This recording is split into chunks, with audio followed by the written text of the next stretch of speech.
Surely too late, too late,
actually dialoguing with each other.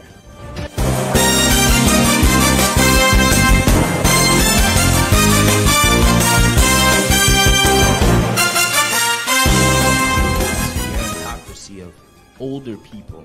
You can see there's different elder councils from different tribal groups that are essentially running things and overlooking us young people.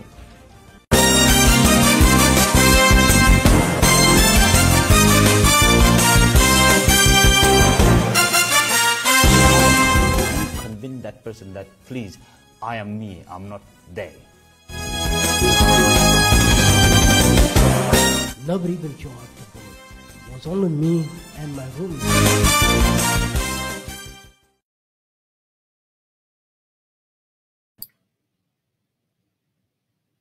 Welcome to South Sudan today. My name is Myong Pond.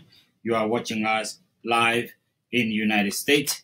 Our topic tonight will involve a number of experts, and I'm so happy that we will definitely, for the hour or so, be discussing some of the most important discussions or some of the most important topics of our show.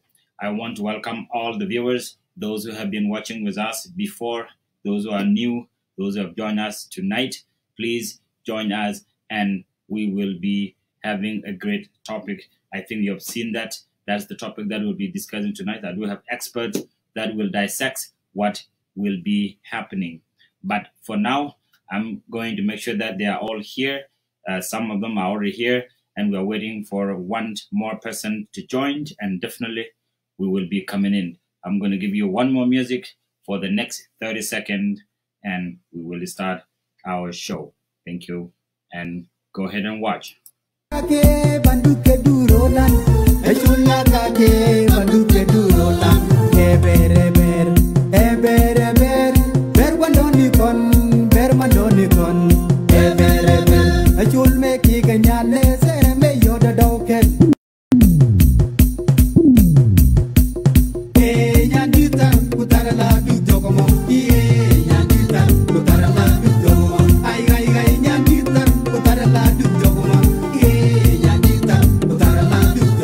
Chudan ni maradoran, chudan ni marasiendan, chudan ni maradoran ni. Take a skill to liga to you want to follow. Take a denimika, see blum namakaya, see blum namakaya, see blum namakaya. Echang kichiro, echang moketin, see blum namakaya. Eh, yanita, utara la du dogomo. Eh, yanita, utara la du dogomo. Ay, ay, ay, yanita, utara la du dogomo. Eh, yanita, utara la du dogomo. Welcome to South Sudan. Today, my name is Myong Pond. We are live in the United States. Political power is the only currency that all leaders have. However, this is also the most misunderstood aspects of leadership. Leaders relate to power differently, and their beliefs about effective leadership are never the same. Why do power isolate leaders, turn individuals with great characters against those who helped them in the first place to rise to power? Does this apply to other kinds of leadership, such as faith-based and business leaders? In other words, good leadership is stress that carries mental disability may be the reason that causes leaders to change. Why do men with good characters change when in power? These are tonight's questions. But we do have our guest tonight. Paul Matur is a pastor and also an activist who lives in Tennessee. He will be joining us shortly. And also right here in the show, we have Dr. John Quack. Dr. John earned his BA in psychology, his master's in counseling, and his PhD in psychology. John became the first ever East African to be licensed therapist in San Diego, California. He is currently working as a marriage and family therapist. Welcome, John, to the show. Dr. Thach. Thank you, Baldur Young. Dr. Galactus Thach also is well known on this show, and he has been on so many discussions. Dr. Thach has earned his bachelor in computer science and minor in mathematics from Tennessee State University. He earned his master's in public services management and his PhD, management at Cumberland University. He earned his PhD in organizational leadership and management and Argosy University. No wonder why he has been giving us all this information about leadership. But first, let's welcome Dr. Thaj. Dr. Thaj, welcome to the show.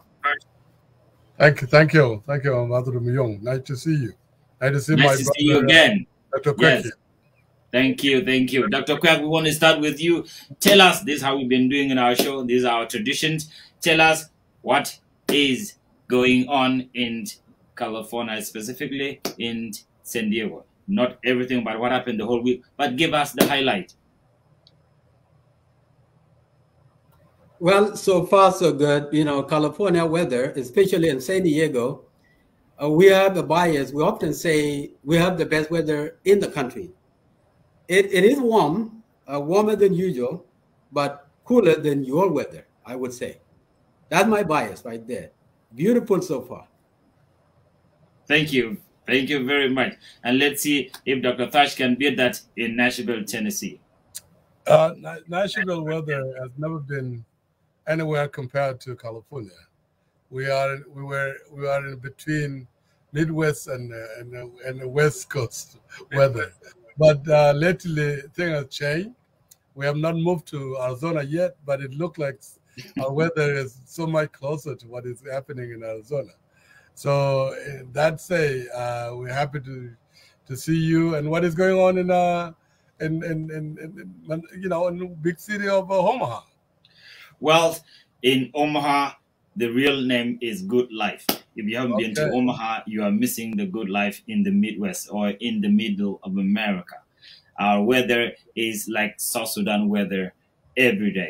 I don't know about coming November, but I'm talking about now. So we have the best weather now. I think San Diego will beat us for a very, very short number of days, but we are doing very, very, very well.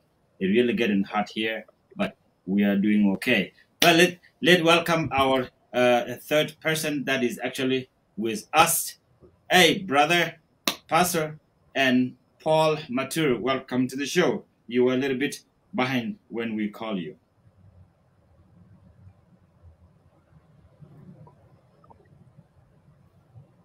Can you hear us, Paul? All right, you can sort that out with the young man. So, welcome to the show, and questions right on. Why do men with good characters change when in power? And what I need here is one simple thing. And I'm sure you come from different expertise, and I want your answer based on what you know or how you can help. Because this has been something that happens everywhere. Name it, what country you come from. A man, they say that if you wanted to know exactly what the character of a person is, of a man is, give him power. But based on all these things, I have highlighted earlier. So when a man in power completely is changed. Dr. Thaj, I want to start with you. And I want you to start within our community. Then we'll move further up. Go ahead. People change because of the adversity. If we were to find out why people change when they are in power, when people are in power, they are in power to solve problems. And the characters is developed through the problem, through the adversity. We tend to say we know people, but really, you don't know a person until a person has faced a challenge. That's when their character really shows. And that's when we will know for sure whether the person that we know already is exactly the person that we have. So when we are in a good conditions, when we are not tasked to carry on the assignment, we are not leading anything, when we are not guiding any society, when we are not doing anything that we're supposed to do, then people seem to say that you are a nice guy, or you are this person or that person, until when they know who you really is when you are now tasked to lead something and you face problems. Because leadership is developed it's actually made out of the character, and the character does not develop outside of anything else. It came out of the problem, and it's through the adversity that's when we develop, when we know for sure who the person is. So that how do you face the challenge? How do you address? Now, let's start at basic, so we get to that deep answer, because we are the lay people that want to understand this. Now, let's get to how the person get to power, because they tend before this person gets to power. And I will welcome Paul Matur. Welcome to the show. And your background seemed to actually not give you a good picture. If you can let it go, it's okay, so that we can see you better. I think the problem is your background. Here is the point, Dr. Thai. When someone wants to get somewhere, they have connections, they have friends, they get to talk to people. They want to make sure that what he or she wants is being helped by those around him or her. But once this person get to the power, the person change. I want you on that. And if you can have short answer so that I can have Dr. Quack and also the rest. Go ahead. People change, you know, like I say, when we want someone to lead us, we thought we know someone. Okay? We thought this person would deliver against what we want, the outcome we wanted to see, the change our community wants. Okay? The society that needed to change would be changed by that individual. Mm-hmm. But remember, leaders are need to lead. They're leading people out of the problem. If there are no problem, there is no need for leadership. Leader is needed because he or she is going to solve the problem. Now, when the person that we thought we know happened to be the one that starts now to carry on the operation, to carry on the objective, and solve the problem that he or she was supposed to do, that's when his real character will come out. And that's when we were really going to know whether we know the person as we thought we know, or the person we thought we know is really a different person. And that's exactly what we're facing now. Dr. Quack, I think I'm going to mix it here so that we want to hear from your point of view. You know, our leaders, let me start with the leaders. Our leaders start to isolate themselves from us when they get the power. But there's so many things into this. It's not only that they are being challenged by everyone that's buying them, but many of these leaders, specifically in developed countries, many of these leaders come to power through a long war within the system that they get into power with. Now, why? Because we are not in a country where, you know, health of the person is first. How do we know that these leaders that turns into their own people are actually mentally healthy? Maybe we are blaming them for no reason. I want your perspective on that, Dr. John. Well, first and foremost, Ambassador Myong, I want to thank you for bringing me on your show. My good brother, Dr. Said, happy to see you. And I'm also happy to see Reverend Captain Paul Mator Myong, who is also to join us shortly. Well, to answer your question about Myong, when we talk of leadership, okay, so leadership is something that we call someone a leader when someone is actually leading people. So now, to give you a short answer, when someone gets to power, to leading people, that person, anybody that gets to power has one goal. And the goal is to provide for people, right?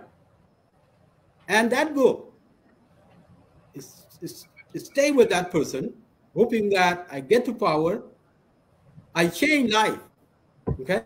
So once somebody gets to power, for the first year, what happened? They are too ambitious. Too ambitious. What they will do, they will try to take things on by themselves without delegating to other people because they are so obsessed of solving problems. So the very first year you see, someone will get burned out because it's very rare for people to delegate power when they first get to power, to delegate some tasks when they first get to power. For many leaders, appointing someone to, ministers this, ministers that, ambassadors this, ambassadors that, they have their own roles. But when it comes to leadership, to central leadership, there are so many activities centered to the leader. And the leader will try to take all this on by himself. And that first year will be miserable. Then when we see people really begin to kind of, get angry, get frustrated with so many little things here and there. So it leads them to frustration, stress, sometimes anxiety. You will also see people even depressed, okay? They will not talk nice because they are overwhelmed. That is the first year. The second year, they will learn that everything here cannot be taken on by one person. And then they begin to delegate power. That's when you see a leader kind of coming back, breathing. So I'm talking about developed country where people get to power through, a series of process, democratic process, okay? And then people get there. So that is why you will see somebody trying to take everything on and burn out, as you hear it, happen within the first year. So the second year, as someone learned so much that all these things are too many, advice from surrounding members, they will begin delegating powers to people. That's when they begin to kind of breathe and take some self-care. That's right. I want Pastor Paul to jump in, and I see you have your own South Sudan Republican Party. I can see that there roughly. I can read it. Actually, is gone. But someone like Paul, just with us, is a reference. We know him. You guys know him very well. Tomorrow you get to power. Dr. Fat, what would be the first thing that would change from him? Because I know something will change. But why? This is the point that I really want to get to people, that our viewers want to know, want to hear. For Brother Paul, and if I say this, it would be because he's here on the table, on the podium with us. He's a very nice guy, a friend of mine. We live in the state of Tennessee together. He's a very is a God-fearing guy. One of what Dr. John mentioned earlier as a challenge to some of the leaders, the lack of delegation, which is pretty much, it has a lot to do with the lack with the quality within the leadership. One thing that I would know Paul will not do. Paul will not corrupt. He will fear God. Okay. He will also listen to people. But what I think can also change him is what always change good people. When you are in power and you are faced with challenges, because of course, like I said earlier, when you are facing with challenges, it's when your exact character will show it. What we know now is not enough until you actually deliver something that belongs to all of us. And by then, there are things that we might not know about Paul that can happen when Paul became whoever he could become. And I think strategically, what make some leaders better than the others is them knowing that being in a political position is on a temporary basis. You are not there as the is a lifetime career. You are there to deliver. You have a strategic objective. You want things that you need to see happen in a very short period. When things do not go as you want them to go, then you can actually say, like some leaders have done, And you could take example of the former Ethiopian Prime Minister, Ella Mariam, who, when he saw things that were not going well, he had to say, even in Africa, that I am going to resign, but will not go anywhere. I will stay and support whoever is going to take the power. So when a leader is feared has a belief that's bigger than him, he has a strategic objective bigger than him, he has a vision for the country. If he or she think that he cannot deliver as such, he or she will always make a strategic decision, and that decision might not change his character, might actually reveal his character. We know people when they do things. We know people when they don't do things. We know people based on the result that they generated. Whether it is a result they will take credit for, or it is a result that they will give credit for to the people that make them succeed. Now, when you define what makes a leader, it's not the position that makes a leader. It is what you do in that position. And that actually is what defines your character in that position.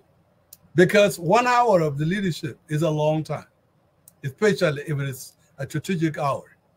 But 10 years or 100 years of an strategic leader could also be a waste of time.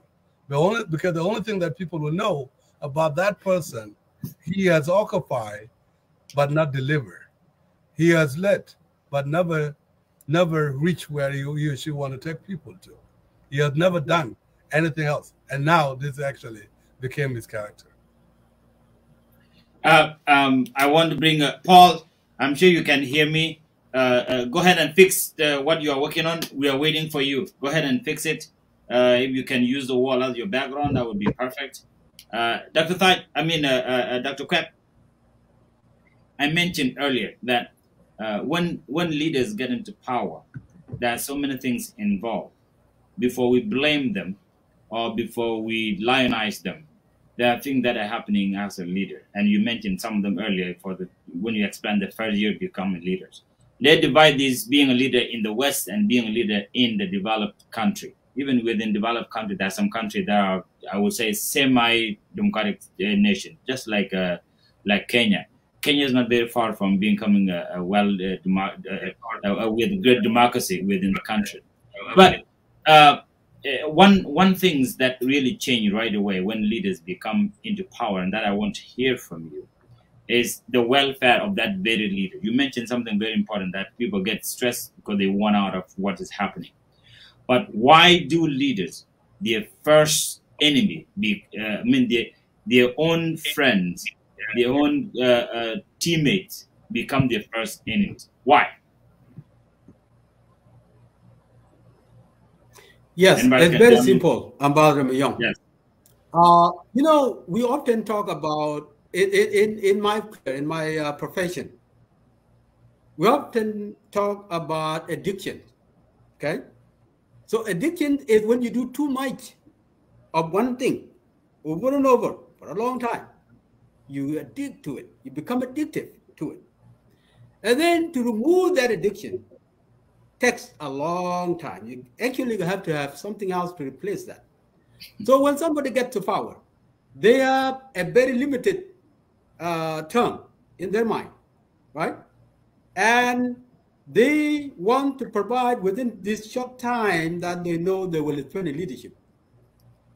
Immediately when they get there and they try to take on things, they will not succeed right away in providing A, B, C, D, E.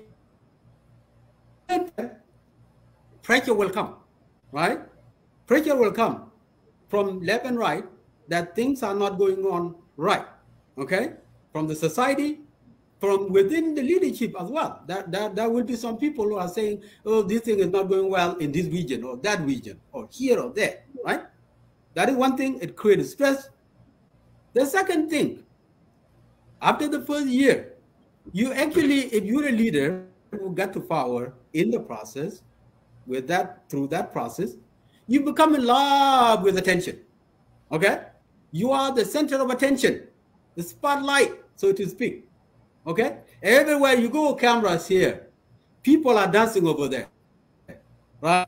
So you become like a king, like the best person in that country. So that attention itself is addictive. Later on, within that leadership, your surrounding leaders will be seen as somehow enemies at some point.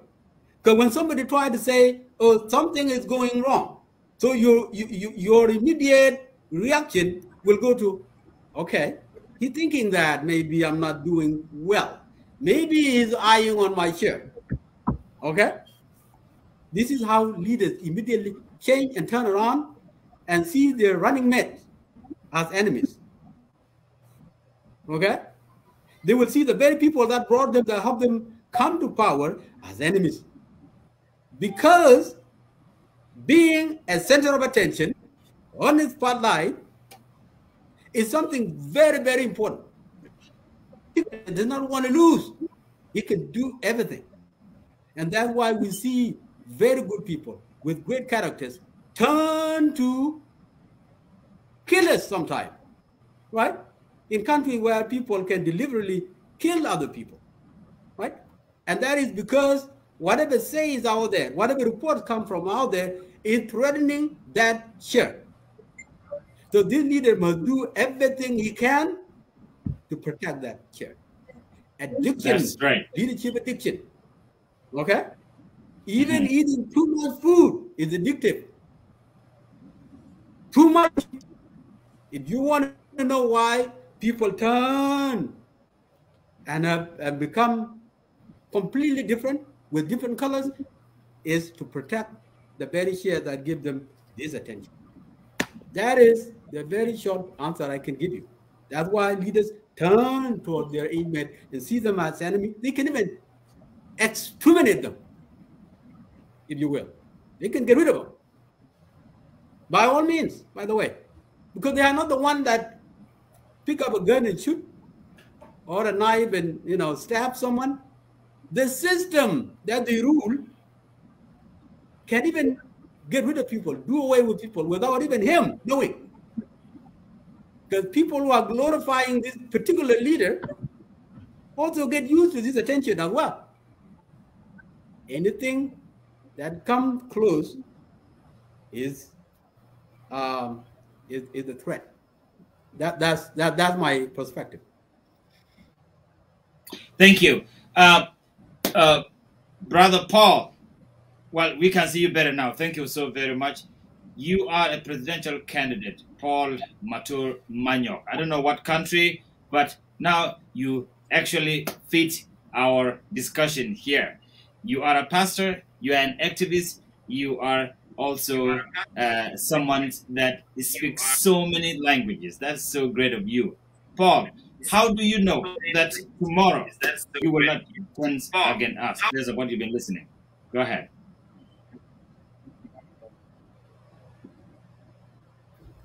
Can you repeat the question? Yeah, what I'm asking here is the question about great men are tense when they get into power. These great men completely change, and the question that our expert has been discussing in various ways is that it would be because they are the center of everything. They get exhausted. Part of it is that if you become a leader, you do not have the plan that you went there for. Could be another problem. But it's true that when man is in power, completely is changed, and most of the time change to turn around his own people that help him get into that system. My question to you, you are a presidential candidate, Paul. You are Paul Matur Manyok. My question is, I don't know what country you are presidential candidate to because you are in the United States. Here is, how do we know? We know how you as a pastor, a nice person that speaks German languages, you are a friend to all of us here. But how do you know tomorrow that you will not turn against us? Thank you. Thank you, Ambassador Miyong Gatworkwan, for putting me together with this great man, Dr. John Quek, Malekwar. Captain Paul, Captain and Reverend Paul. Male.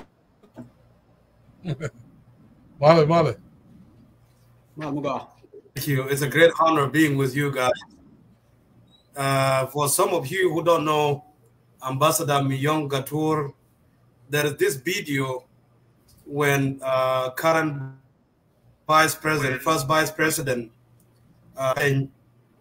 when he brave and heroic move, make sure that genocide don't take place in our country. He was the one that took that video. For some of you who are watching elsewhere, that is Ambassador Miyong Gatur Kwan. Thank you. It's a little bit of introduction, but he's a man that I've been with the media for an extended period of time. And I'm doing that because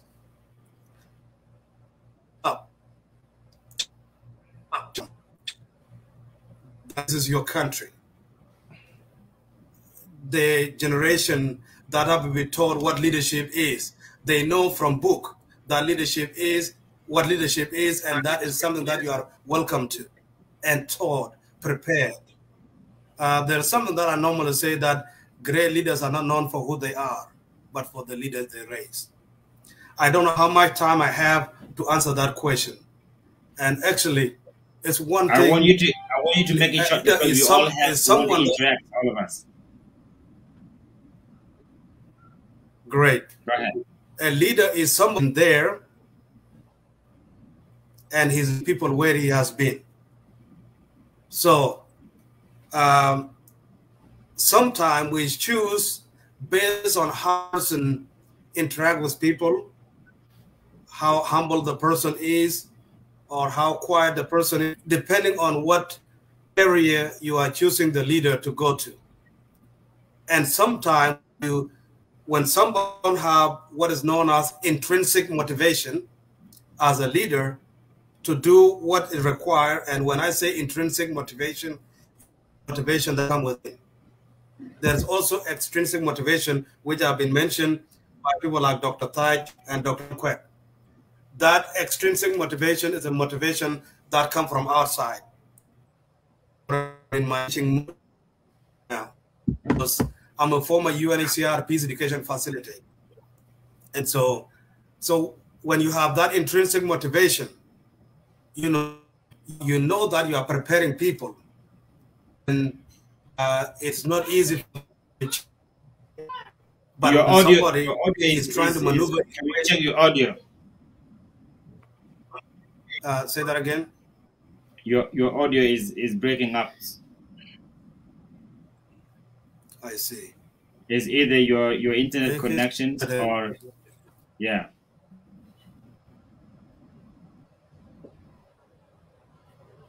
You're saying a good thing. You're saying a good thing. But go ahead. That's what is known as colonization.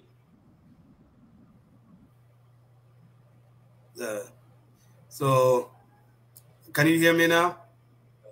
Yeah, now we can hear you. Miyong, can you hear me, Ambassador? Yes. Yes. Okay. Sometimes when it comes to leadership, it comes with the territory and the part. For example, I as an officer, and my work was observed where I was working. The description, the job description is different, and then got promoted from officer all the way to lieutenant. The job description of lieutenant is slightly different from the job description of an officer. Responsibilities increase, and not only do they increase, there are things, there are policies within that particular organization that you are working for, and also there are other policies that work within this. So when you are going by the book, people there and haven't seen what you are in, they will not know. They will not know that the territory. The responsibilities increase, and the job description plus all this external agitation or whatever it is, you know, you have to marry the two somehow. But the most important thing is for you, leader, you not to be compromised. Thank you. Oh, thank you very much, Dr. Thai. You want to jump in that? Well, I think the questions has already been answered, but there are more into it, which, if you look at into the perspective of the leader scholar, what is actually is defined in leadership is that leaders are expected to change when they are in a position of power. They are there to change, to make a change. Because if you go to anything and you are not changing it, you're not supposed to go there in the first place. And also, if you are making a change, you are also expected to change as well. The challenge into this particular question that you have asked is that, yes, if a leader is going to make a change, a strategic change to serve the life of human beings, why would a leader like that, who was supposed to change the life of his people from where they're supposed to be, where they are, to where they were supposed to be, and instead of doing that, what he promised to do, which is, you know, Paul is a presidential candidate, I believe, for South Sudan. And we all know what is going on in South Sudan. So if Paul is chairing his platform now, he will say things like, I want to change the people's life. I wanted to create the opportunities. I wanted to bring the unity within South Sudan, and et cetera, and et cetera. So for him to do this, he will also have to change himself, because this is what is expected of a human being. Now, the question, I think, the broader question is, if your goal is to do that, and instead of doing that, you're doing the opposite of what you say, then what changed of what you told people? Were you lying to them? Or you actually became what now be seen because of you? This is actually reveal your real character, or something else happened. So I think that's exactly what I would see be the discussion. Because even if you are not talking about the developing nation, you're talking about the developed country. In the Western world, for example, we have seen promises from a number of the political leaders who told people in their rally, on their initial campaign, that I am going to go to becoming your leader because I'm going to deliver you out of this situation. I'm going to do X and Y and Z. People will put their hand together. People will put their resources together. People will put their time together, hoping that when this X becoming a political power, it will deliver people out of the objective that he actually made. So what happened when that person assumed that role? Things changed. He actually ended up doing things worse than they were before then. So what is that? What has happened? Is it because they have a psychological issue? You know, stress overwhelming them, like Dr. Kwell was talking about it? Or is it because they're not, they don't have an extensive leadership power, like the Reverend Paul was talking about?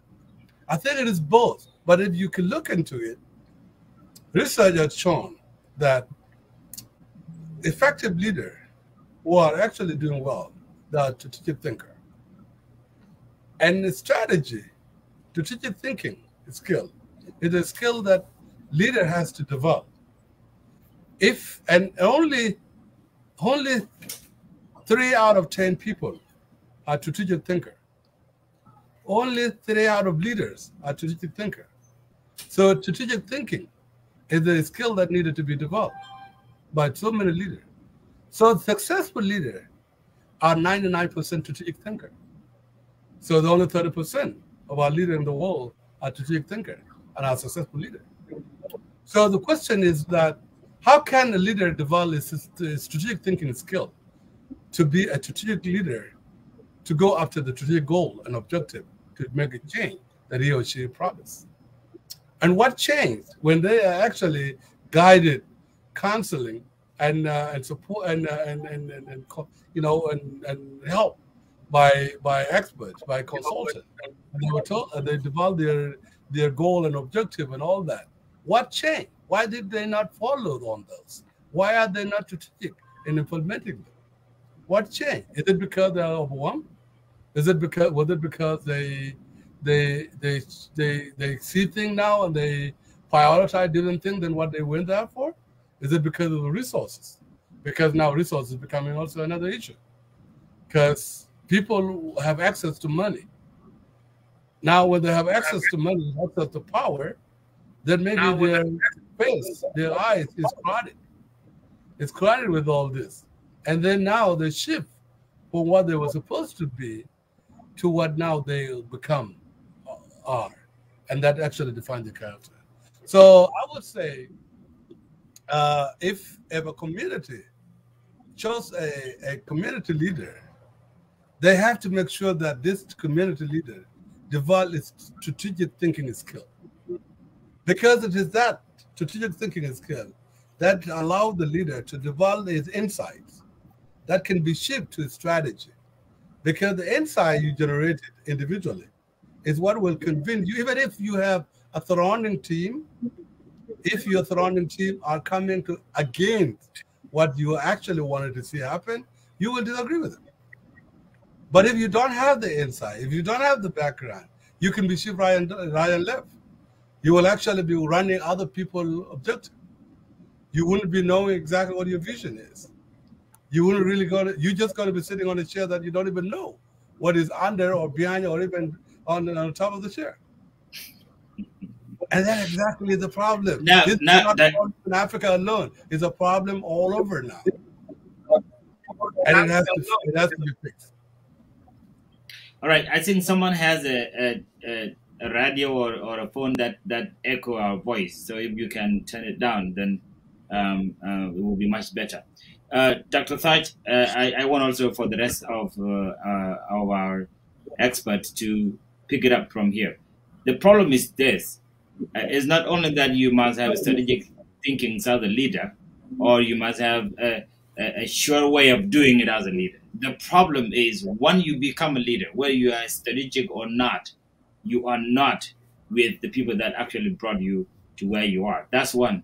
Second, what is the leader's job? Leader's job is not just to change life.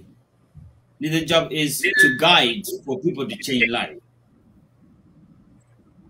Is that a question? Yes. Well, so on one time I talk about 3L. So 3L will answer your question in a very short brief.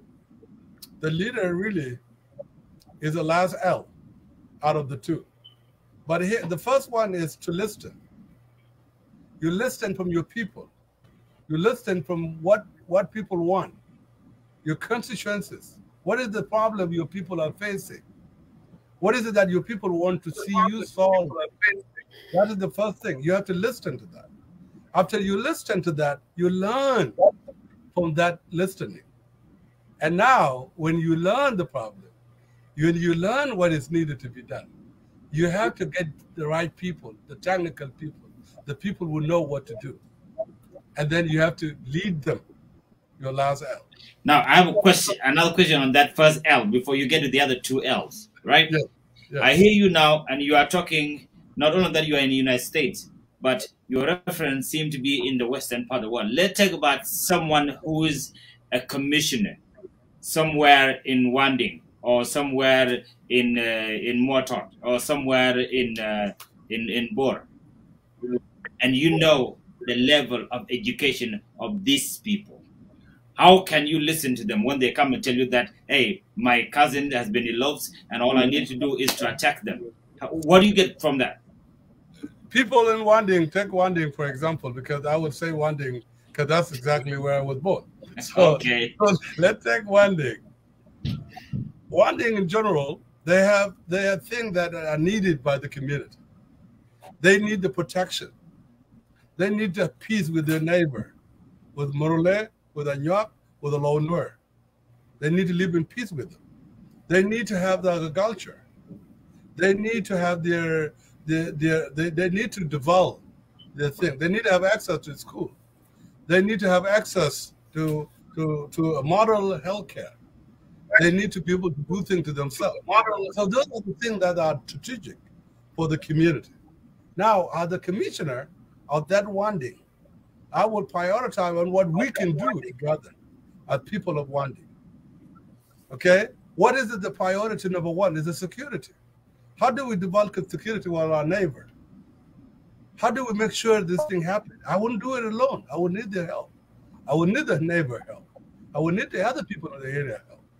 Okay, after the security, now, what do we need to do collectively to actually develop Wanding where we can have a small school, we can also have a clinic, and we also have a mobility within the area.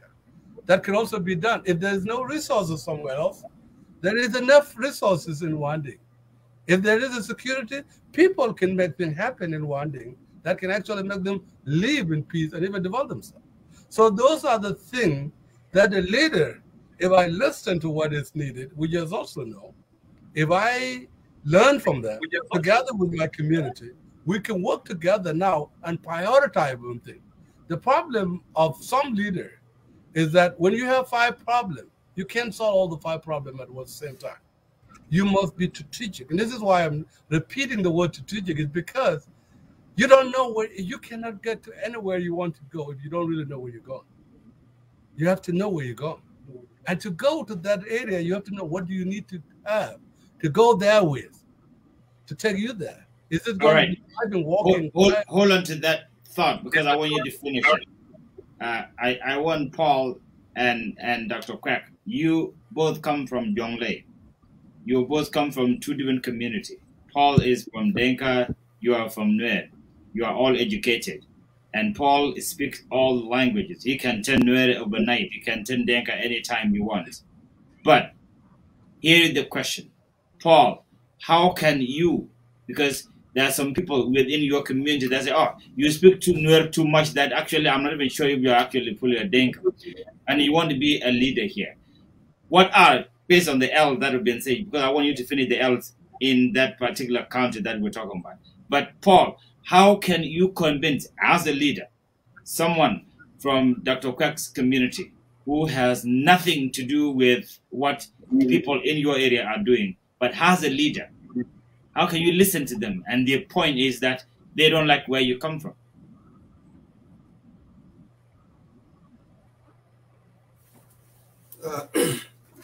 Thank you. You know, knowing your people is a great thing. It's a great asset. It's part of the solution. You know, when a leader come and show up among the people, people know that that particular person is a problem solver. The example of Wanding that, I'm not trying to avoid the question, but you are saying something based on where the person come from. I'm one of those people who say, that I can fit anywhere in South Sudan, because the way I live my life knowing that I'm not an island. And that's why you see me speaking a little bit of over 7 languages. You know, to learn a language is not easy. You need attention and you need a lot of things. Example of Wanding, and Wanding is one of the places that I deeply respect. I respect the whole South Sudan. And actually, we had a great man, uniquely built, a young man from Wanding, and his name is actually Wanding, who lost here in the United States of America. You probably know whom I'm talking about, Dr. Stein. Deman Waraga. Mm-hmm. He was with us in Ethiopia. He is that could kick a goal from one goal to another. Like he's a very, very unique human being. I was really touched, and I was, you know, I asked, the time I came to the United States, he was one of the few people that I asked his whereabouts, and I was told that he is no longer with us. As a leader, is to protect people. People, not just the people in your community, but the people also in the other community. If one take the role of the commission, but I'm not trying to avoid the question, you know, of how do you convince somebody from other tribe? You know, your life is speak by itself. You know, we have that joke was Dr. Thad. Joke was Dr. You know. Anyway, I'm not going to talk about Wang Jack, Dr. Quek. So anyway, in all, when you know people, like, you know, as a leader, you are a media person. Dr. Thach is somebody that is with that strategic planning. He can make things happen. He can put project together. He can convince another person so that a particular project will be supported. As a leader, you know those people. And strategic thinking and they're talking about. Someone like Dr. Chol Kwek.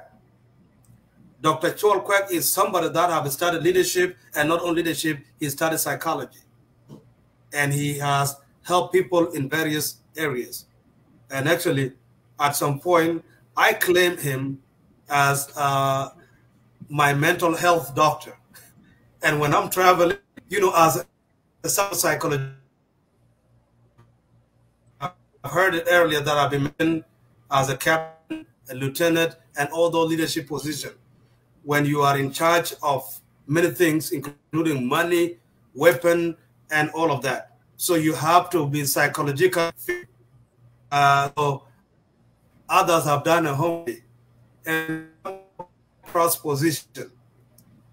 When you are in a public position, there's also another background that you have to take, you know, where you don't have to, you know, make a right decision that could hurt somebody. When it comes to somebody that his daughter or son have been abducted, that is a serious issue.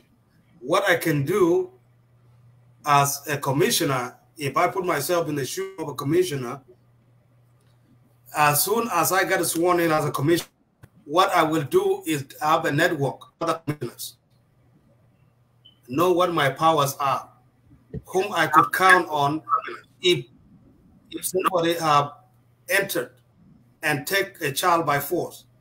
I will call that commissioner and say, look, my child is abducted, area suspect that have abducted, I need your help on the other side. And at the same time, if I have the tool, the necessary tool that I need to do my job, it will be that time that I'll make sure that that helicopter that we have, or that is in another country, and that I'm building up money and finance and resources so that I could have this helicopter tour, you know, I will make sure that my police get to work and are able to detect and find out where that child is. We cannot allow our people to take matters in their hand, because any aggression, it doesn't matter what, any fighting is always a lose-lose situation, because people end up losing on both sides of the aisle. And as a leader, you don't want to see that. When the child abductors is actually more powerful than your police?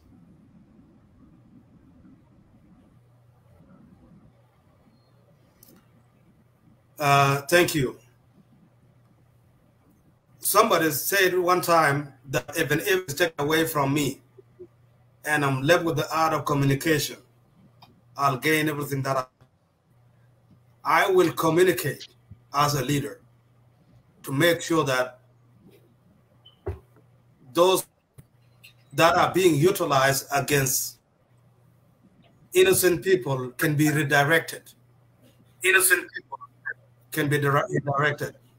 And at the same time, if you see the force coming, that's when you on the government to ask for.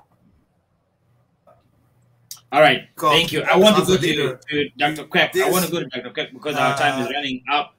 respond. Thank you, Paul. Dr. Quack, I want also you to give me your perspective. Let's take the whole question here back to our country, since we started already. As someone that understands the psychology of people from different backgrounds, do we really need to blame our leaders in your perspectives, or do you think they actually need help?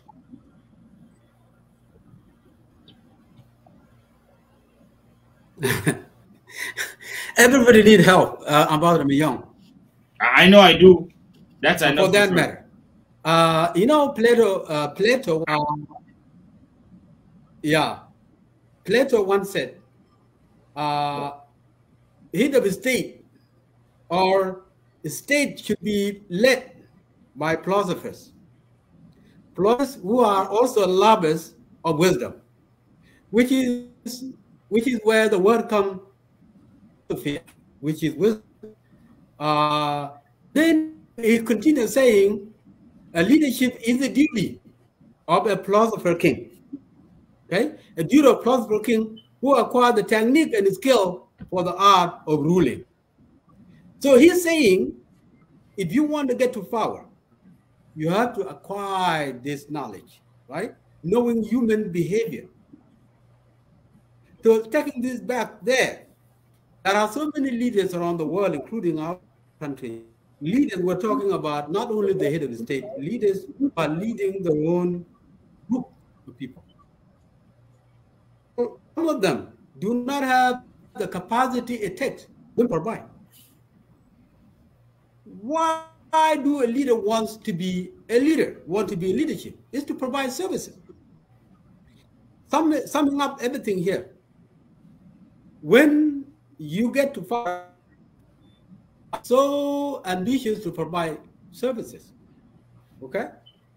And then when you get there, you find it out that it is quite difficult to provide those leadership, those services you want people to provide when you get to power, right? Why? Yes. A lot involved, including corruption. Resources that you want to bring to people will very much become limited, because some people you're leading are actually putting some of the finances that is needed to bring peace among neighbors, to bring security, to protect people, to bring food. Then now you become very much limited in resources to provide people. So nowadays, Ambassador Young, if we look around the world, there are so many uprisings. Why those uprisings? Those uprisings happen because and people were hungry, empty stomach. The very farmer that landed this person on this throne, so to speak, are no longer provided. Then people rebel. They don't want this leader anymore. They want someone that will provide A, B, C, D, E to them. Okay? So taking Plato's perspective, we do believe, I'm talking about those who study human behavior or study mind of other people. We do. If you do not know how your people behave, you will not really know what to provide to them. They assume that what you do is beneficial. You see your shortcomings. But if you do know that people say something for a reason, then you adjust. Everybody makes mistakes. You become to power, all of a sudden, you become very much surrounded by people who cannot really say no to what you say, who glorify because they're benefiting from your leadership.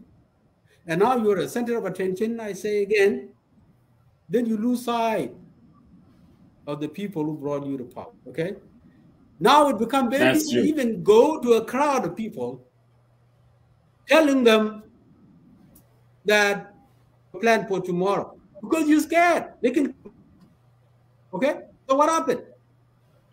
First, you know you fail, Now you will move away from that, the better characters that brought you in, to dictatorship. In a way, people will see it as that, but you don't see it as that. So you use pause for anyone that says something. That is mentally insane, right? We do believe if you are a philosopher who study human behavior, you will actually know what people have in their mind. But because you do not have what it takes for you to lead and provide, that's why you messed up. Instead of correcting it, you maximize, those shortcomings you have. Because your duty is to make sure you stay in power, to make attention stay with. So when you talk about mental illness, do leaders have people who get to power with free mind, with everything, do they get mental challenges, leadership? Yes. Because what happened to you? They're a human being. Stress is over here. Okay? Anxiety for being kicked out anytime is over here. Being kicked out anytime, not by the people, by the people. But if you feel that you are going to be kicked out, then that means you're not doing your job. Well, anyway, our time is running out. I want those 3 L's.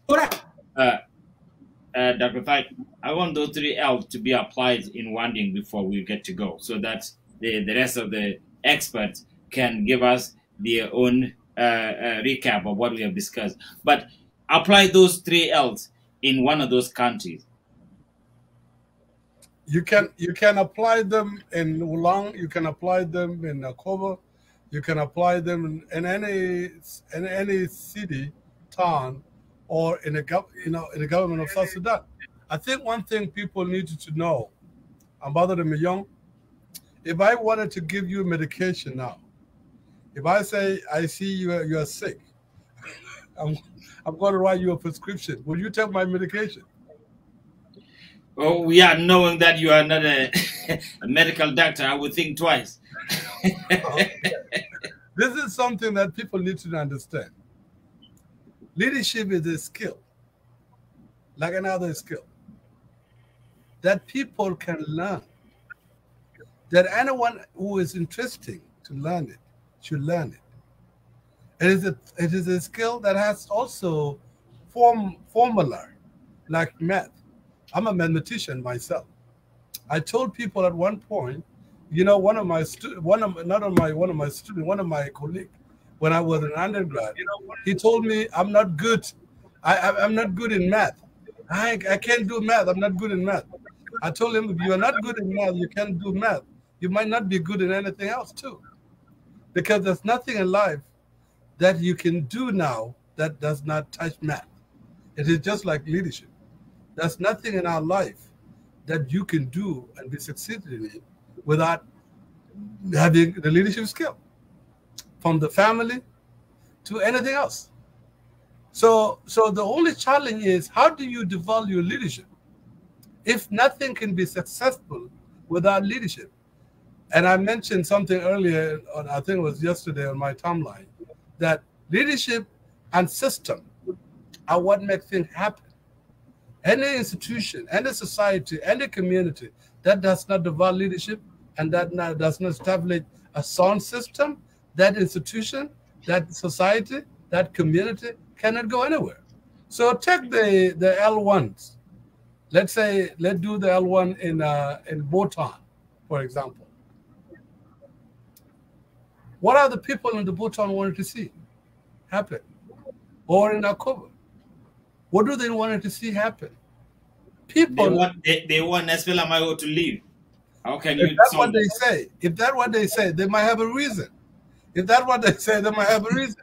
If anything that people say, they like or they do not like, because anything good has come with something bad. Anything bad comes with something good as well. So anything people say, they have a reason. As long as you can clarify that reason, as long as you can listen to them, you might not agree with what they say, but listen to it. One thing that most leaders do not do right. Let me play a double advocate here. Right. They would say that our problem here is being caused by this IO who just came. And the IO member would say that, oh, this is a problem that's been caused by the SPLM IG because they have been kicking people out and here and there. Now, how do you bring these divergent views together and make them work what they wanted to do? I would just say people in Akoba, they were in Akoba before IO or IG or anything else. What is good for them is good for them regardless of any other institution that happened to be there. What they think they want is what is important, because it's what will serve their life, is what they will create them hope, is what they will let them live with other people there. As long as you can listen to that, as long as that what they want is what is important for them. Because again, the leader who does not listen does not lead. Period. A listener who listens but does not put what he has heard, has learned into action, does not also provide result. And if you don't have result as a leader, you are not leading anything, because what people see is what they hear. If you tell them you're going to do this and they cannot see it, they're not going to hear it, because people do not hear with their ear, they hear with their eyes. It's what they see is exactly what they listen to.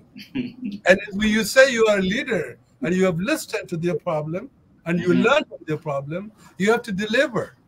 Now, if you don't deliver and they cannot see it, then they will never like you for that long, regardless of how you call yourself. Call yourself Jesus Christ. It's still not gonna. It's not gonna solve the problem. Call yourself anything. So what is important? It's not what you say you're going to do. It's what you do. And what you do comes from what people tell you, what you listen from people, what you do together with people. But because if you force people to actually do what you want and not what they think can help them, they might probably be forced to do it, but they will not do it right. And you go back to the circle. That's why we have the circle we have now in South Sudan. Because we are reversing from what people want to what we want. As the leader, I'm not in that, Juba, but I'm one of the leaders. We want people to do what we want. It's not going to help until we tell people, no, let's get to what you guys want. Now we will have peace, and we'll have development, and then we'll have a country that we want. And hopefully that will happen anytime soon. Now, this is come to this segment is coming to an end. I have Changkot Ganyatungong coming to join me live. And also, we have one of the South Sudanese author, is one of the female who has wrote a book by the titles How, well, actually, let me get it here. Excuse me. This is the,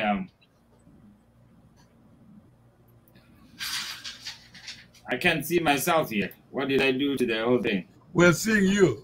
All right. This is the book, What's a Godly Privilege to Be Born a Man. She will be joining me after this segment, but before we get to that, I want our experts, all of you doctors, to wrap up your recap what we have just discussed.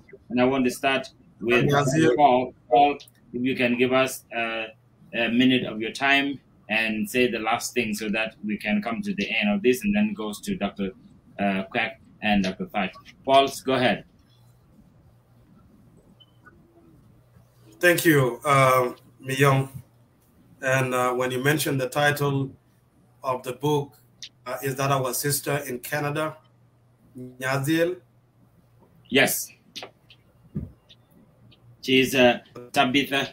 Thank you. Tabitha Biel Loa. Tabitha Nyadiel Biel Loa. She's actually going to Australia tomorrow in promotion of this book. I want to bring her in so that our viewers and fans will be able to follow her there. And I'm sure a number of you have bought this book. It's very telling. It's parts and parcel of what we are talking about. When she had this title, Godly Privilege to Be Born a Man, you might feel like, oh yeah, that's good. But yes, no, when you read it, it's completely opposite, which is very, very interesting and very nice. Dr. Paja has read it already.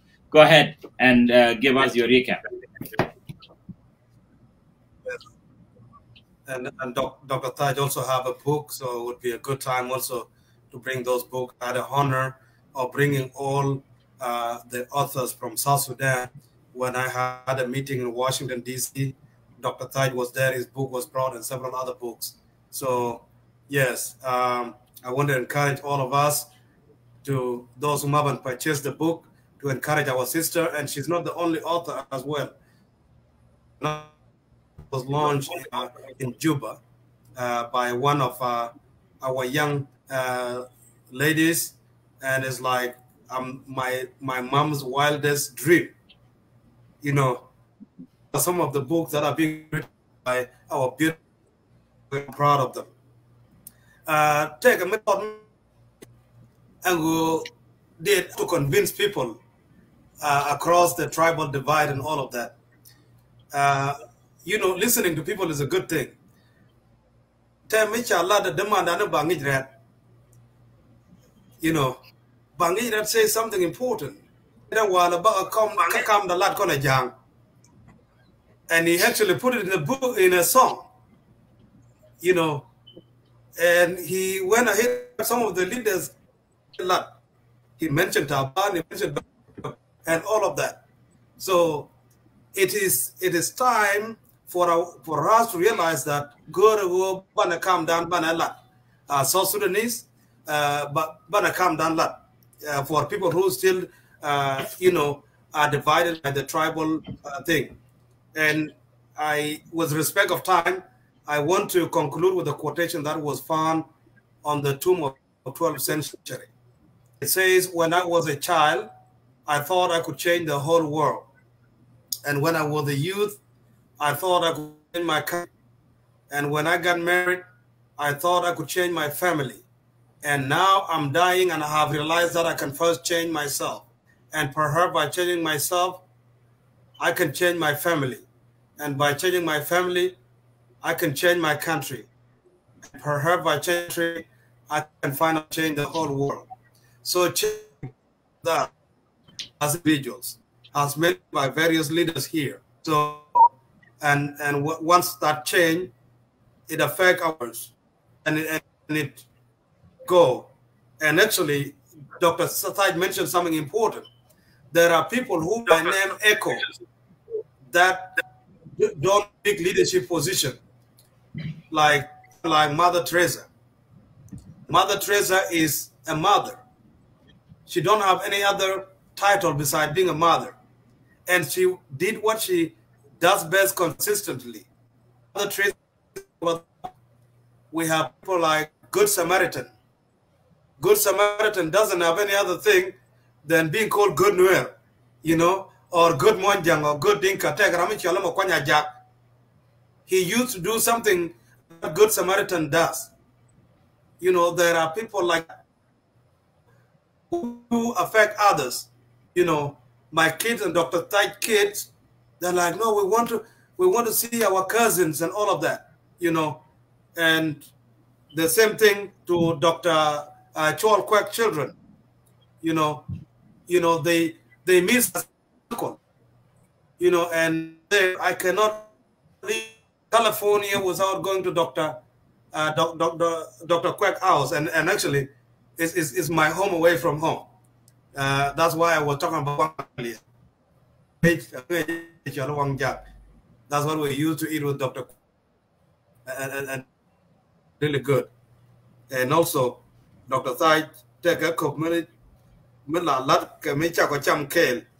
You know, when people eat together, they plan together and do things together. So, and and at the same time, people could bless you. Like when I was leaving, going to South Sudan, Uganda, and Kenya, he said the important blessing before. He blessed me and he said, that blessing that was given to me by Reverend Gadlual. So, who is Gadlual? Say his full name. There are some people who don't know Gadlual. Peter Railual. Dr. Chol Kwek. Peter Railual. Peter Railual. Yes. Ramicha the Kayan can lady here, Garmuno. I was take one more blade. And the more that's a blessing, Mangaka Jenas, and go Ramia put it go away. What do you say? Anything part of problems. So Ganya Gum, again Ganyam Ramran, by the Palguazi and Yamandan, Bialaroy, Boko to Kelgaye. So some of you are like, and actually you accuse me of speaking Nuer more than any other language. Mwaka taposa chala mwaka Nuer chala Paul got with to them. Many women say they got Paul got with to them. Mwaka luto Paul or Yami or Chuko. Ka chola ba wa Paul Nyogel. And the list continue. Kajang ba wa Paul Mator Manyo. Wa jenta darane. Let's do it again. Kala de Ramakel me chale chawagan barora chapu gar gwara garaye. Won mi chala garaye ngai jeng yo take a tin take a nas dor the man. Kicha waiting. Nakaje bol baka da kwai one baka dan kicharo la barora mi mo chiane no a presidential Paul got way to the end of my check. Jen Cheramela Angam Bell dog alegal Bandage tea Bolangala Malpoa to get jump. Well, Jen Laria living. Now you change the protocol now. Got to that.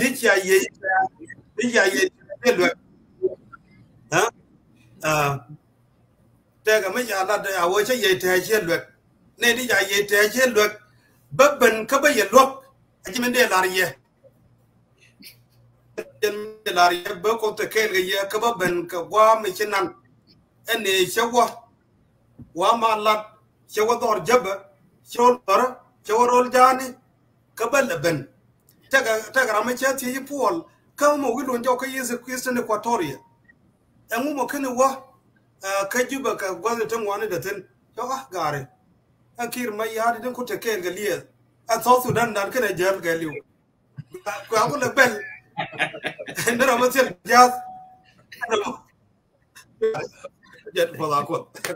All right, thank you. Thank you very much. Thank you very much, Paul.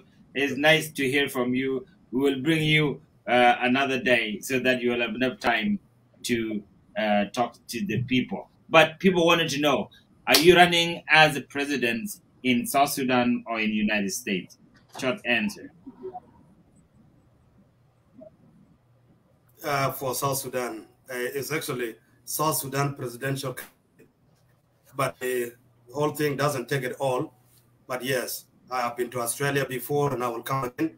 And Nyadiel, take my message to our people in Australia that I will be there as soon as it is humanly possible. And also, we are doing registration online, and that registration have to be diverse. So you have to have a Google account. All right, Paul, don't go anywhere. Just wait. We will bring you in. We will bring you in our next segment if you don't have, if you have time. Let me go to Dr. Thaj. Paul, don't go anywhere.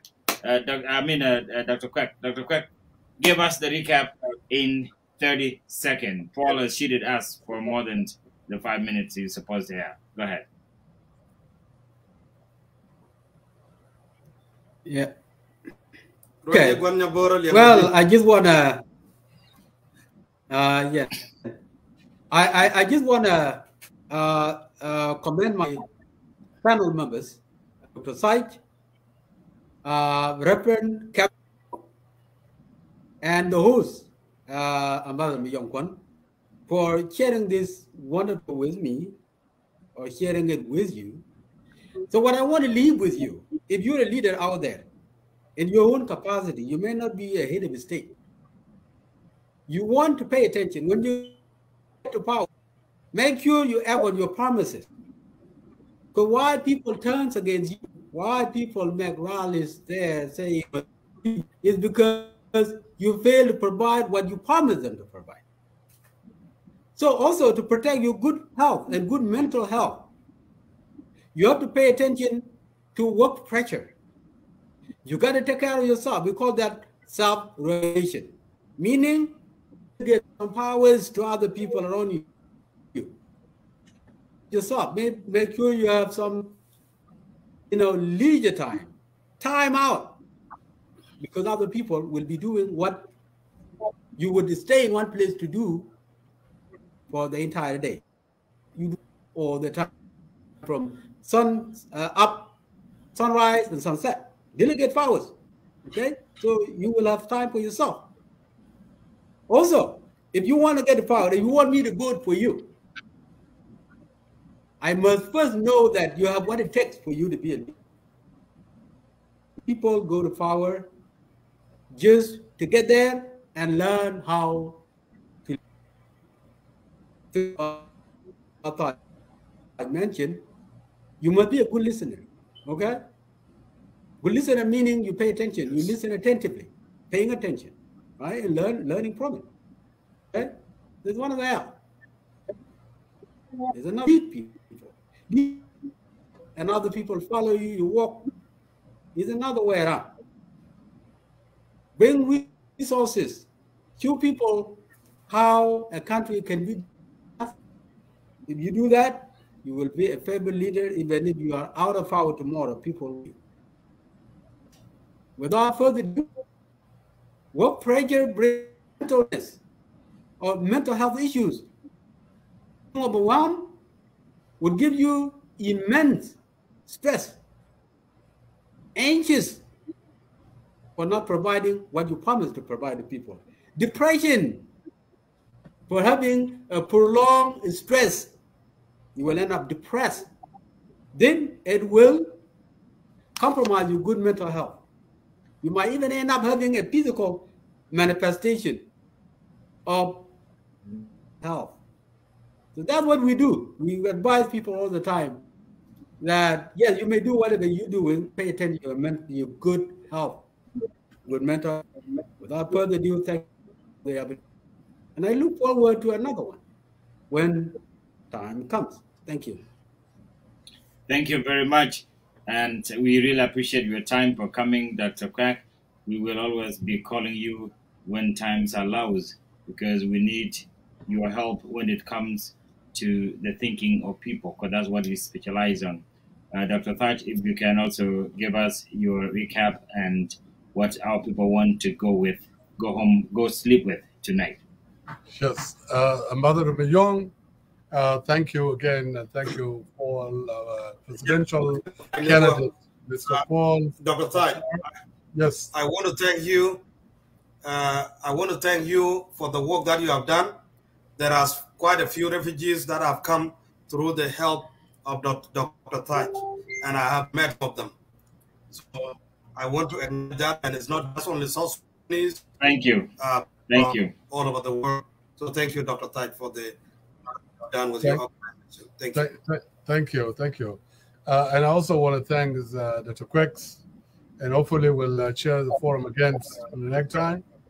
I will leave the audience with two things. When we were talking about leadership and leadership challenges and what it would mean for anyone to develop leadership, there is a myth. Some people think that leaders that we're talking about it are the political leader or the community leaders or the organizational leader. No, it is everyone. Everyone is a leader. If you are a mother, you are a leader. If you are a father, you are a leader. If you have an older brother or sister, you are also a leader. You must develop your leadership skill. You must develop your leadership skill for you to sustain the relationship with people that you have, the people that are with you. Because leadership is developed from within and developed from the home. You have to lead yourself first before you lead others. And you have to lead your community first, your family first, before you lead your community, and then to the country. Now, there are things that people want in leader. the thing that people want, like I said earlier, the 3L. Please learn them. Listen to people, your community, your family, anybody else that talk to you. Pay attention to what they are saying, what they want to see happen. Listen to it. Then learn from it. And then now you can lead from it. Then learn from it. And you will lead together with them. The other thing you could also do as an individual is any person who starts for anything has to create result. You have to develop result. If you do not develop result and people cannot see it, people will not hear what you tell them. And if you don't develop your result in 6 months, then you will lose half of your percentage. If you got 30 people, half of the 30 people will create doubt in you. If you have 20 people, half of the 20 people will create doubt of you. If you do not deliver in 30 days, and I mean in 6 months, half of the year. So for you, anyone can do this. But you can do things with people. You can do things with people. In order for you to work with people, you have to develop your character. And the leadership is based on the character. There are 10 characteristics that I would love to share with you. I will read for you. It's up to you to take them, and you can also leave them if you don't. If you have a pen, listen to them. Number 1 is integrity. You have to be trusted. People have to trust you. They have to trust you that you can care for them. You can help them. You can deliver. You have to be a positive-minded person. Positivity. You always have to, don't always be seen mad, anger. You know, when people see somebody smiling, they thought that it's not showing strongness. No. You are now connecting. People are connected with the people with a happy face, but also talking on a positive thing. Because the negative person, people run away from them.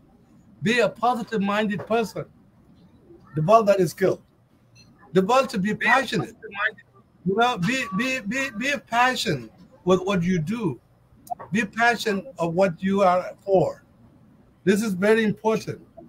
And also develop your empathy. You have to care of my pain must be your pain. If you hurt, I'm hurt, and you are happy because I'm hurt. Even if I'm not seeing you, the guilt is in you. You have to hurt. If our people are suffering, it has to be our sufferer. If our people are crying, we also have to cry with them. We can never be happy when our people are suffering. If you do that, you are not a leader. You have to be loyal too. Loyalty is important. You have to be loyal in what you do. Accountability is another thing. You have to be accountable. And vision is another thing. You also have to be confident. And of course, if you work with people, you must delegate tasks to people. And finally, you have to have a sense of humor. Those are 10. You take them or you leave them. But if you develop this and they're becoming a part of you, you can be the kind of a leader that can deliver. And when you becoming a delivered leader, you are not just sitting on a chair. You are not just having a title. You are really the one that people promise, the one people hope to see. And you are really going to be the example that people will follow. With that, I wanted to thank you, Ambassador Myong, and I'm looking forward to another discussion with this wonderful gentleman next time in the future. Thank you. Thank you very much, Dr. Thatch. It has been my pleasure to host you and host the rest of our experts. This is South Sudan Today. It has been always live every Wednesday at 9. But we have a news here. It's starting next week, and probably next week, we will start this show at 7 p.m. I would like to say that I have been allowed to get to one of the studios, and the only times I can do it is 7 to 8 30, because that's the time that I was given. So I will actually be in a real, at least in a real perfect, not in my basement, but in a real somehow semi studio that I will be able to have the mics and the light and all that. So that's an achievement. I want to tell our viewers that we are moving and moving up forward. Thank you, Dr. Thach, for always being positive, giving smiles even at adversities are getting harder and harder. So I give this little victory to you because always you check on me, hey, Myong, what are you doing? Where are you at now? And all these things. So now that gave me a little courage to keep going. I will call you off the off the live, and we'll discuss more on that. But again, Dr. Beck, thank you so much for your time. Next week, I want to include part of what you said on your podcast because I think our viewers need it too as well. For Paul, wait on. I want to say goodbye to our experts, and then next week, same time, right here. Thank you, and goodbye. Thank you. Thank you.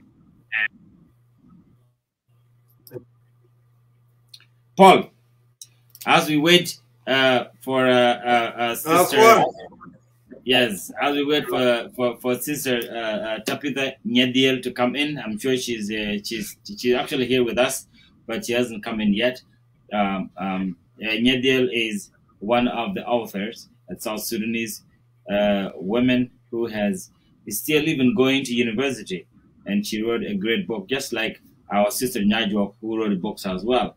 And that book is a challenge to we men. I don't know if you wrote that. I mean, if you read that book, but I have read and I have seen myself here. I have a lot of disagreement and a lot of agreement. She has changed my mind in a lot of thinking based on how she explained things that are happening. So once these books came out, godly privilege to be born a man. It's talking about how we are so privileged as men, and we seem to have the authority in our society in South Sudan. So, and this is something that reflects us here as well in United States, Paul. But you as a pastor, as an activist, as an educator, you might also have some perspective on that. She's going to Australia, but as we wait for her, you were trying to say some things to people that you want them to listen to you. Go ahead. Thank you. People like Tabitha Nyadiel and Nyajok and many of our authors, they inspire me when they come up with different perspective of seeing things. Yes, the way she view it, she has a point, and I have deep respect for her. Things that I was know is that in South Sudan, there are requirements for the political party to be registered, and South Sudan Republican Party is doing that process of registration. Is required to have 4,000 people, 500 in every state, and we have 10 states and 3 administrative areas. So I'm asking all my fellow South Sudanese, there's no party that is mainly for tribe. And as a giveaway, South Sudan Republican Party have agreed that the vice president will be a female. So we have some female candidates whom will be, who will be vice president. And we are yet to summarize that list. And also, if they have the list summarized, we will not be able to announce it at this time for a reason. That is to all the women. During my term as a president, the vice president will be a female. So pass the message to all the ladies. And of course, there are young people who political party. There are many generations that don't have political party. Welcome to South Sudan Republican Party. We are non-violent, and we will help you to learn the ropes. And also, there are young people that have learned, and there are things that they could advise us. I'm open to listen to you, put those L into work. So I've been to Clubhouse. All right. Well, thank you medium. so very much. Thank you very much, Paul, for the opportunity. I want you to stay in as I bring in our author of this book, Tapitha Bielwa, who is actually here with us. She is traveling to Australia tomorrow, and I want to bring her in and tell us what she has in the book, because we have viewers also in Australia who can listen to what she will be as she as she get to Australia and talk to them. I also want to invite our viewers to listen to her. She's a leader who can convince of what she wants you for the best of our country. She wrote a very great book that has a lot of things that if we follow that can help us. It's things that we have already in our mind, in our midst, but she put them in a book, and this is very great. I want to invite Nyadiel. Welcome to the show. Hello, guys. How are you doing? Hey, Tapitha Male. Hey, hi. Yeah. How are you? Almudangalam. Where good to see you. That's good. We work in Australia. You know. We work in Australia. We work in Melbourne. We work in Naza Jack Deng Chenko. A Jamo Jik Kata Meba Mania take Melbourne. Ramakel Magor Bejekeji. She will also do a great job. A check Wawu. About a Jene Curb Unity School as a Jene Curb, and not only that, he was the inspector, and also Jene Minister of Education. God can take a Melbourne. Take a Tanal Tebelargi of records. Kitchen Jacob would take a lot of mud. Neck on one Kawini. Money Jagal take a Yamatot Magur, did it Jacob Naga Chude. Agana Nya got with my Chala Banmal. And Chudumo, a Chudmo Banmal is a beautiful thing. So, gentlemen, de la take an 8-in-1 tea which you want to meet and also be able to market your book as well. And of course, Chankwat, Ramataloja Nathan, Ganya Tungungung. He's always on Thursday, always live, doing the job. So our brothers and sisters in Australia and my fellow Republican members, please welcome Tabitha Nyadiel. You know, that book, you know, order your copy, or if you want her to sign that copy, just make it happen. So Nyadiel, thank you, and it's good to see you. You were in Kenya not too long ago, came back to Canada, and finding time to visit our people. And if it is facilitated, we have our young people whom are in jail. I also want to recommend that the portion to be given to our people in jail, because there's always budget for jail, for the library. It will inspire our children in jail through the library. And if they want to buy a soft copy, that would be something that could be utilized as well. So I'm not going to talk much, but yield the rest of the time to you and our great media young tour, the ambassador. Thank you.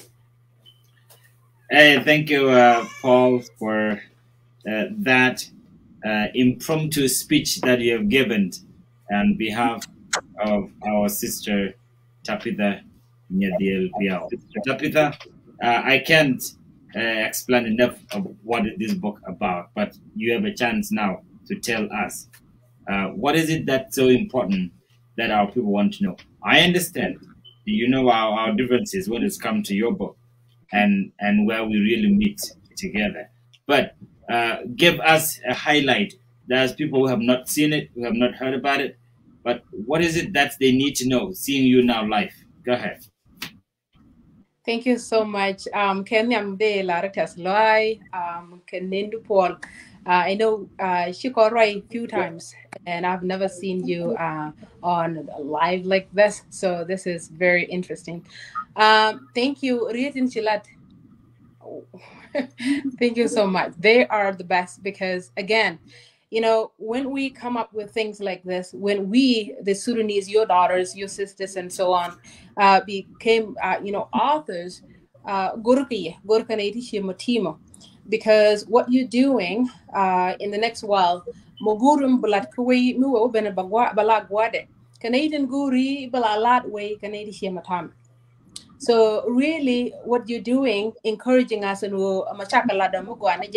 really goes a long way. Again, we are just messengers in ways, and we're the voice of the voiceless community. Then, so basically, you adding that to what has already been accomplished.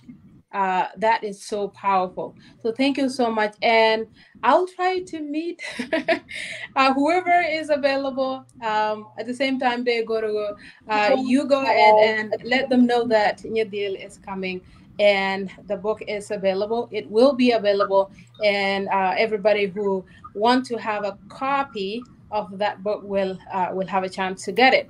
So thank you so much.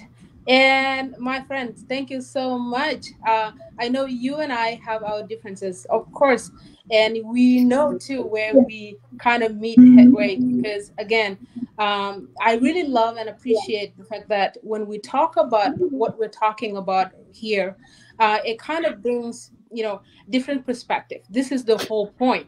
If we only have, you know, one way of seeing it and then we're seeing it wrong, if we only see it in you know, kind of like in different ways and we're not meeting halfway, then we're also seeing it wrong. So for all our viewers, what a godly privilege to be born a man is a novel actually that tells the story of Sudanese women in particular, about the culture that kind of, you know, from, you know, whenever that was kind of, you know, invented, whatever the words that might be, kind of dismiss the parts that could include us as women. And so because of the way it's instructed, we have been paying the biggest price, and we have been the victims of sexual violence. We've been victims of forced marriage, child marriage, and so on, just to name a few. So this is what this book is all about the Sudanese women that are suffering through what we now call and practice is our culture. Our culture, as I always say, is a beautiful culture. However, with everything that is a flaws in it, we are the ones paying the price. And we would like you guys to have a look at what it is that we've been practicing so far. And really, if you will, have a discussion, have a willingness to be open and hear, you know, from our perspective, what has really been going on, because we really have been suffering. All of that, the things that I've just mentioned, and so much more in this book. And also, you know, the things that other authors have mentioned in their works as well. We are suffering, just to, you know, say the least. We are suffering, and we want us to be able to talk about this without just, you know, the need to shut us down and say, you know, it doesn't matter. This is our culture. Yes, it is our culture. We love it. If I can tell you how much we love it, just me talking about it should just tell you how much I love this culture. But again, with everything that is opposing me as a woman, I need to be able to tell you. I don't need to be afraid at this point anymore, because it doesn't seem that anyone has thought of, you know, how much a suffer that we are facing as women. So this is what this book stands for, just to have a conversation about exactly the thing that Paul knows, exactly things that you may know in our culture. We really need to just dive down and be open and talk about them. Yes. Wow. Paul, I need your help here. Can you, in 30 seconds, explain or summarize this book in Denka?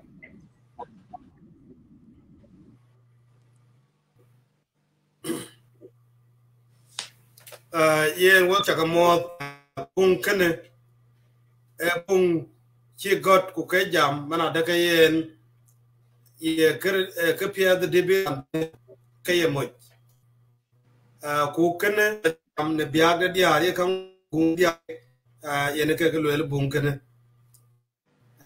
we ko to te aya nya baga copies baga watch share the link and of course supporters out there, I want you to buy some copy.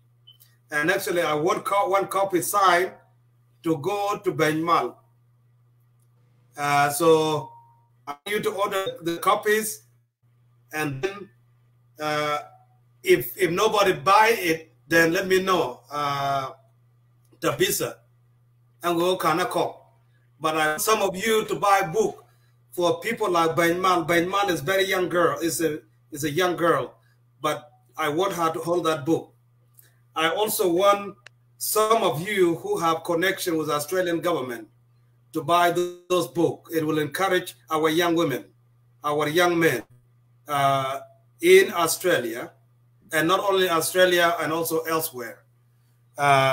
So that is the book. Jen book anamo.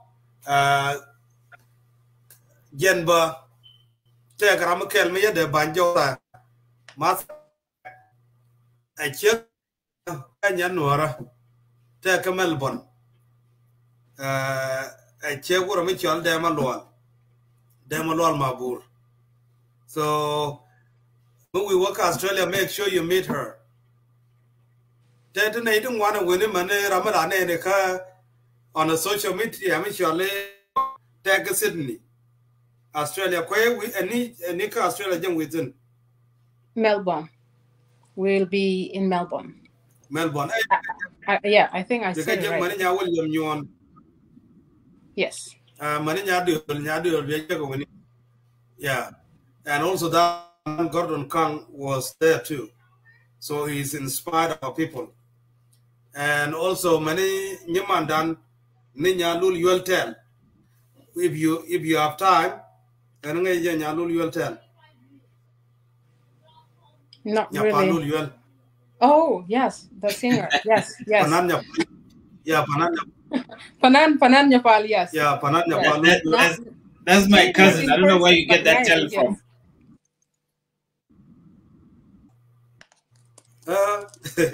Take a thing one day, take my Okay, that's good. Now getting back to the book. Can you hear me now, right? Yes. Yeah. Getting back to the book, Tapitha, one of the challenging things that I would say is a gray area, even though the book is gray, is saying that our culture, we love our culture, and the 95% of the book is about correcting the culture. When you say you love the culture, what part is it that you love? Tell me, only one, not many of them. Right. The parts that need to be corrected, and I don't think I'm going to be alone. You also will be part of this corrections. Is the way you, as men, where the culture positions you in that manner, the way you look at us.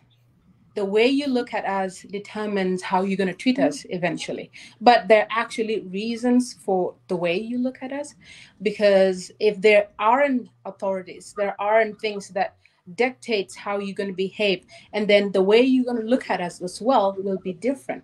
So how you see us is what needed to be looked at, but how you see us is so huge that when we begin to talk about it, we couldn't even think of other things but to just dive in, because it's very, very huge.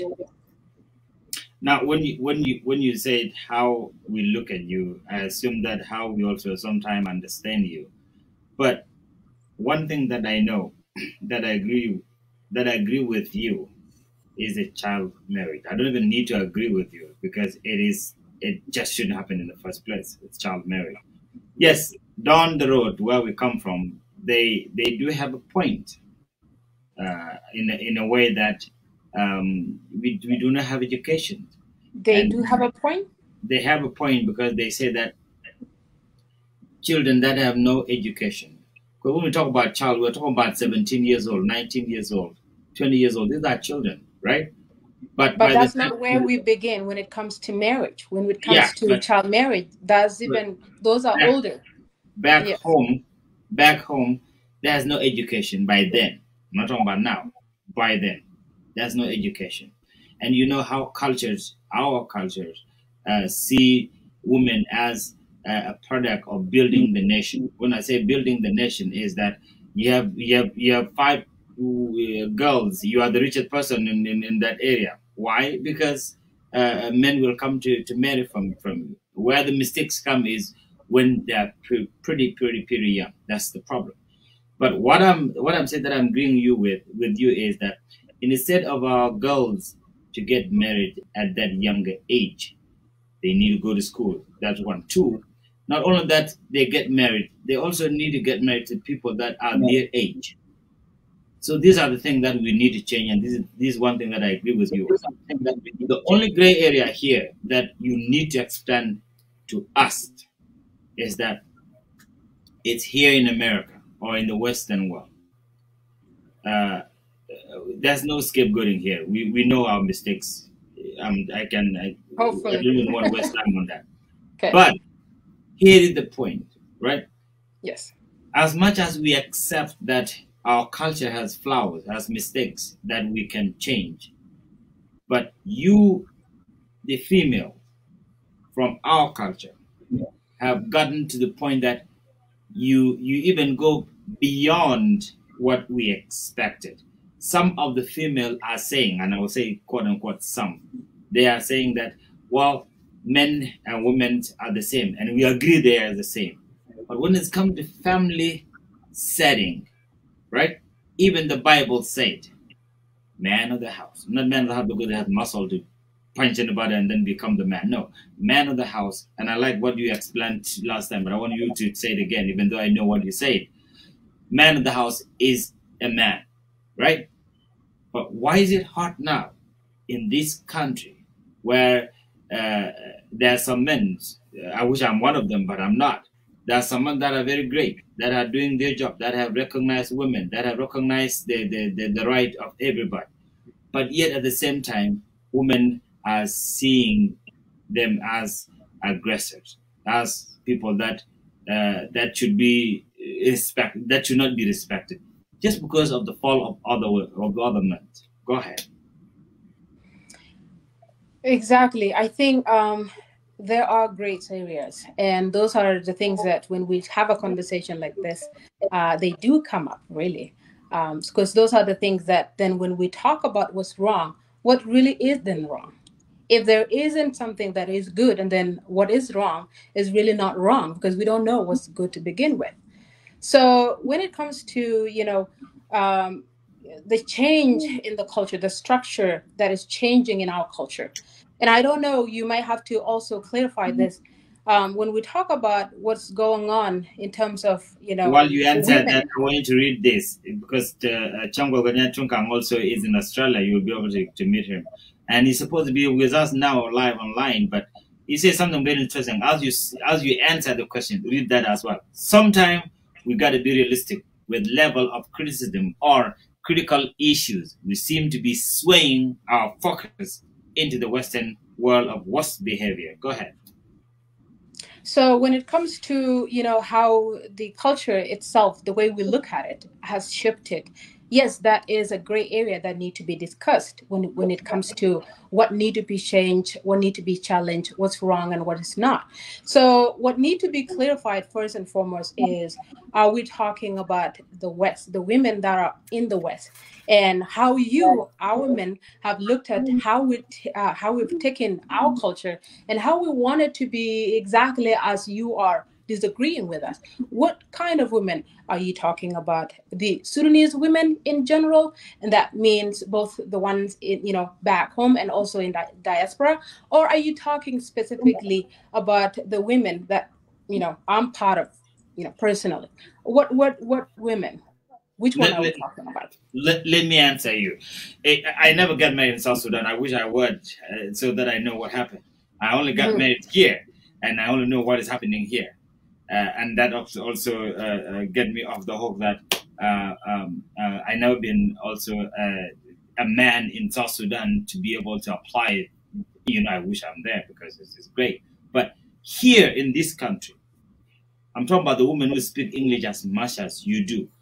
They understand at the same time. And I like what Simon said here, also chunk of the Nyatungo. The worst behavior of the West, because anywhere there are some bad things, in the West we call it behavior, but in our culture we call it culture, right? The worst behavior, he didn't tell me what, I can name one, right? And one of them is how two couples, the couples in a family, cannot solve their problems. I'm not talking about abusive case, no. I'm talking about differences. When two people come together, they must have differences. One of the worst things in the West is that two people who got married cannot even solve their own differences. Just because they're in the West, you go your way, it's over. I'm going my way, you go your way. I mean, just to say the least, this is what I'm talking about. I'm talking about the ladies here in this country where we are. Go ahead. I love the fact that you identified, which area that we're talking about, because if you're talking about South Sudan, and then that will be a different situation altogether. But I think the more I answer this question, I think the more it takes us away from the book itself, because this book doesn't really touch even anything about, how we live in the West and what is working and what is not working in the West. But of course, if there are challenges that are happening that probably been part of our lives for the longest time, I think there's also a connection. There's a correlation where if they were wrong then, and then perhaps they are, bringing us troubles here in the West. But I think if I had to go back exactly about what you guys were asking, or you in particular were asking, when it comes to how we, in your own view as our men, how you think that we have kind of shifted and try to change the way things used to be for us. One of the things is that we have to look at where we are. Of course, the structures of our culture it's very detailed. And if we're to go and kind of practice each and everything, and then we also have to ask ourselves, where are we? We're no longer in South Sudan. And because we're no longer in that place, there are also things that without even the need to discuss them, they just change automatically. And one of the example I think that we, those who are watching and also three of us here can agree with is the way, we work. Back home, how do we work? The man goes to work and we, the women, stay home and, make the food happen. Or, in a lot of ways too, women also go to work and, come home and do the work that has to be done at home. But what really has changed in the West, and it really doesn't matter where we are, it has changed that, if we are to be in this manner, following the way things are working in that particular place, and then the way we see things also has to shift, because again, it's just going to bring problems altogether. If we're saying that you're not going to work as a woman, and then soon enough we realize that there's no so there's really no, nothing else other than porbel at once, and then bring food and so on. It's just like a cycle thing. And we have to do that, continuously, and we all have to be part of it. So I think that itself changes the way our culture really works. When we talk about solving problem, which I think here is one of the concerns that you mentioned, how do we solve problems? And I think changing the place also has something to do with how we solve problems. Now, I could be wrong, and I would like to know that, but when it comes to how it's not working for us, we really have to first understand where we are. What do you mean when you say changing the place? So changing the place is something like we right now are in Nebraska. So you're no longer in Nasser. So that is a change in place. So that means the structure, the way we view, what used to be your role and what used to be my role have completely changed. So also it brings about, the change in how we look at problems and how we solve them. Now, if we're saying that when we are in Nasser, we have to solve things just as they used to be solved. And then we are kind of dismissing the bigger picture. And the bigger picture is that how do those people in that particular place that we moved to change how they look at things or, deal with issues. But I think one of the places that we kind of got stuck in is how we want things to used to be. So when you talk about, our women don't want to solve issues like the way they used to be. I think I take that to mean that our women, your women, we the women are not looking at problems and solving problems like our mother used to be. And I think that across the board is one of the concerns for a lot of our Sudanese men. But the problems is the place. But if we can even pinpoint on what exactly, because problems as they are, they're very distinctive. They are very different. Every family will have its own problem, and that problems requires its own way of solving it. We can say that our problems back home used to be one problems and required one way of looking at it. Because if we do that, all of a sudden that has changed because we shift the place. We're no longer in South Sudan. So each and every family has its own problems that also requires the different ways of looking at it. Now, our culture has it this way. You are a man, and I know that you and I have talked about this, that the structure, that, the guidelines, the way it was given to us, man is the head of the family. But I also have to mention that, being a head doesn't really mean you being someone that gives authority without you being also in the picture of that leadership. What does that leadership means to you as a person who practice both the culture and also claim that leadership or leadership position? So the problem is we have to exactly know what it is that is our position, what it is that is requiring us to do. Because if we just claim that we are the head, and then what is the head does? What would you do as a head? Are you to sit down and be served? I think that's one of the problems because that's how we defined it, that I am the head and therefore I am to just give orders and have people serving me.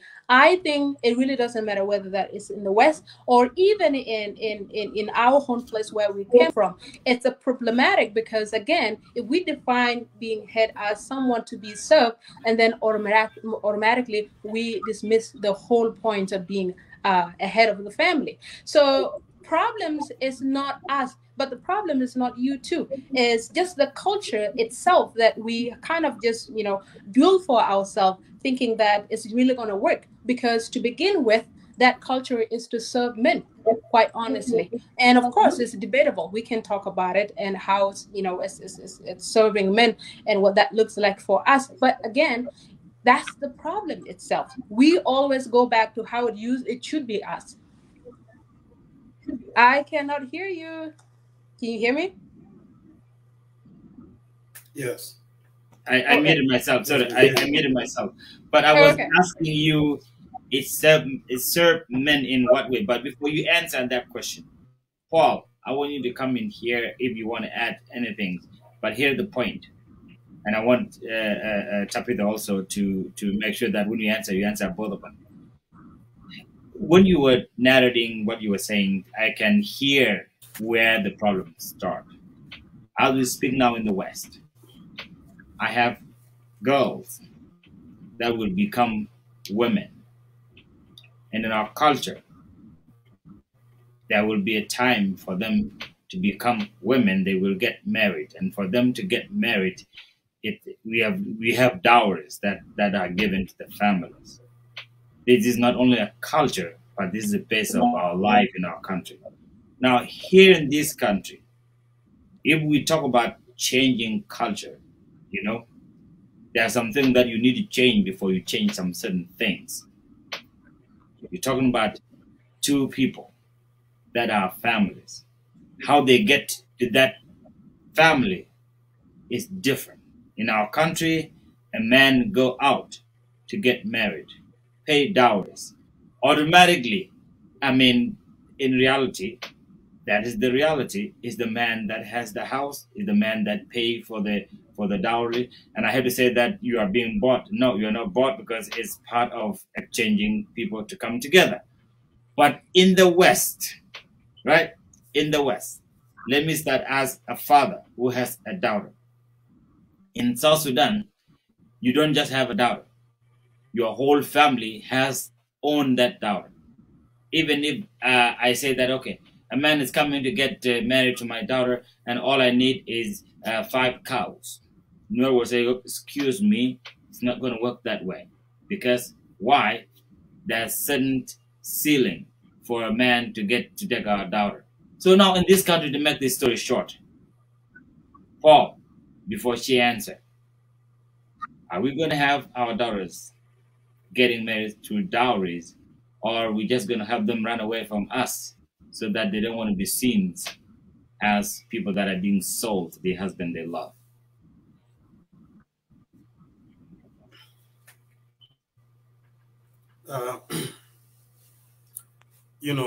Marriage is a freedom, and it's a responsibility that lay in the hand of the parent. Oh, we have brother, we have Ganya Tungong here. I didn't realize, and he was so quiet as usual. Let me bring him in, then we'll go ahead and answer. When we come in to dictate, Simon, welcome to the show. Thank you. How are you? So when we come in to dictate, it's not that easy, and also it is something that is ingrained in the culture. So we cannot, and culture is not static; it changes. And of course, culture is as family is a social, whereby social norms are practiced to satisfy the societal value. So paying down something in there, and will reflect, like it was mentioned earlier by Ganya Tungungung. Our culture, there are certain things that have been taken as a pride. There was a pastor that left here. He was invited to go to Australia, to participate in a marriage of one of the family members. And the husband went and paid, that like the dowry was like 90,000 plus other. This man was like, wow, 90,000 cows. It was amazing and surprised. It hasn't been the case. I have been in marriage where people pay 20,000, and some people pay 5,000, some less than that, and taking it to the next level. Of course, it's a great spot, is it? But all in all, I just leave it in the hand of the families. And sometimes it's like the husband showing his appreciation of the new person that he's brought to his family. And it shouldn't be taken as cut and paste. Thank you. Thank you. Before I give it to Gadnya Tungong, because I want to introduce him, I have Begin Koryam wanted to join us. I have sent in the links, and you can also come and join as well. Simon Toot, welcome to the show. Thank you. Welcome you. And as filmed tonight is being squeezed out because I needed you. There's so many things that we needed to discuss, and when we finish here, we'll definitely head on. I would be late for him here, but no, there are things that we need to touch on. Now, tell us. You found us talking about the book, and the book is challenging our culture, especially we men. Nyadiela said correctly that it's a privilege to be born a man, and I know you've not been a man even for 1 second, is not a privilege sometimes, because we go through a lot. So now, Simon, welcome to the show, and if you have some additions to what we are discussing. Oh, well, thank you so much, Ambassador Myong, for availing time for all of us today. Yeah, there's no problem whether we will find enough time to discuss political issues or not, and it's okay. We can always find time. There are also social agendas like what we are talking about today that is also fundamental, and it should also be given attention. I have to say hello to our presidential candidate, Mr. Paul Mator Manyok. How are you? Maloga tur waitedi Simon Toot. Jini chale gatu da. This will show my brother.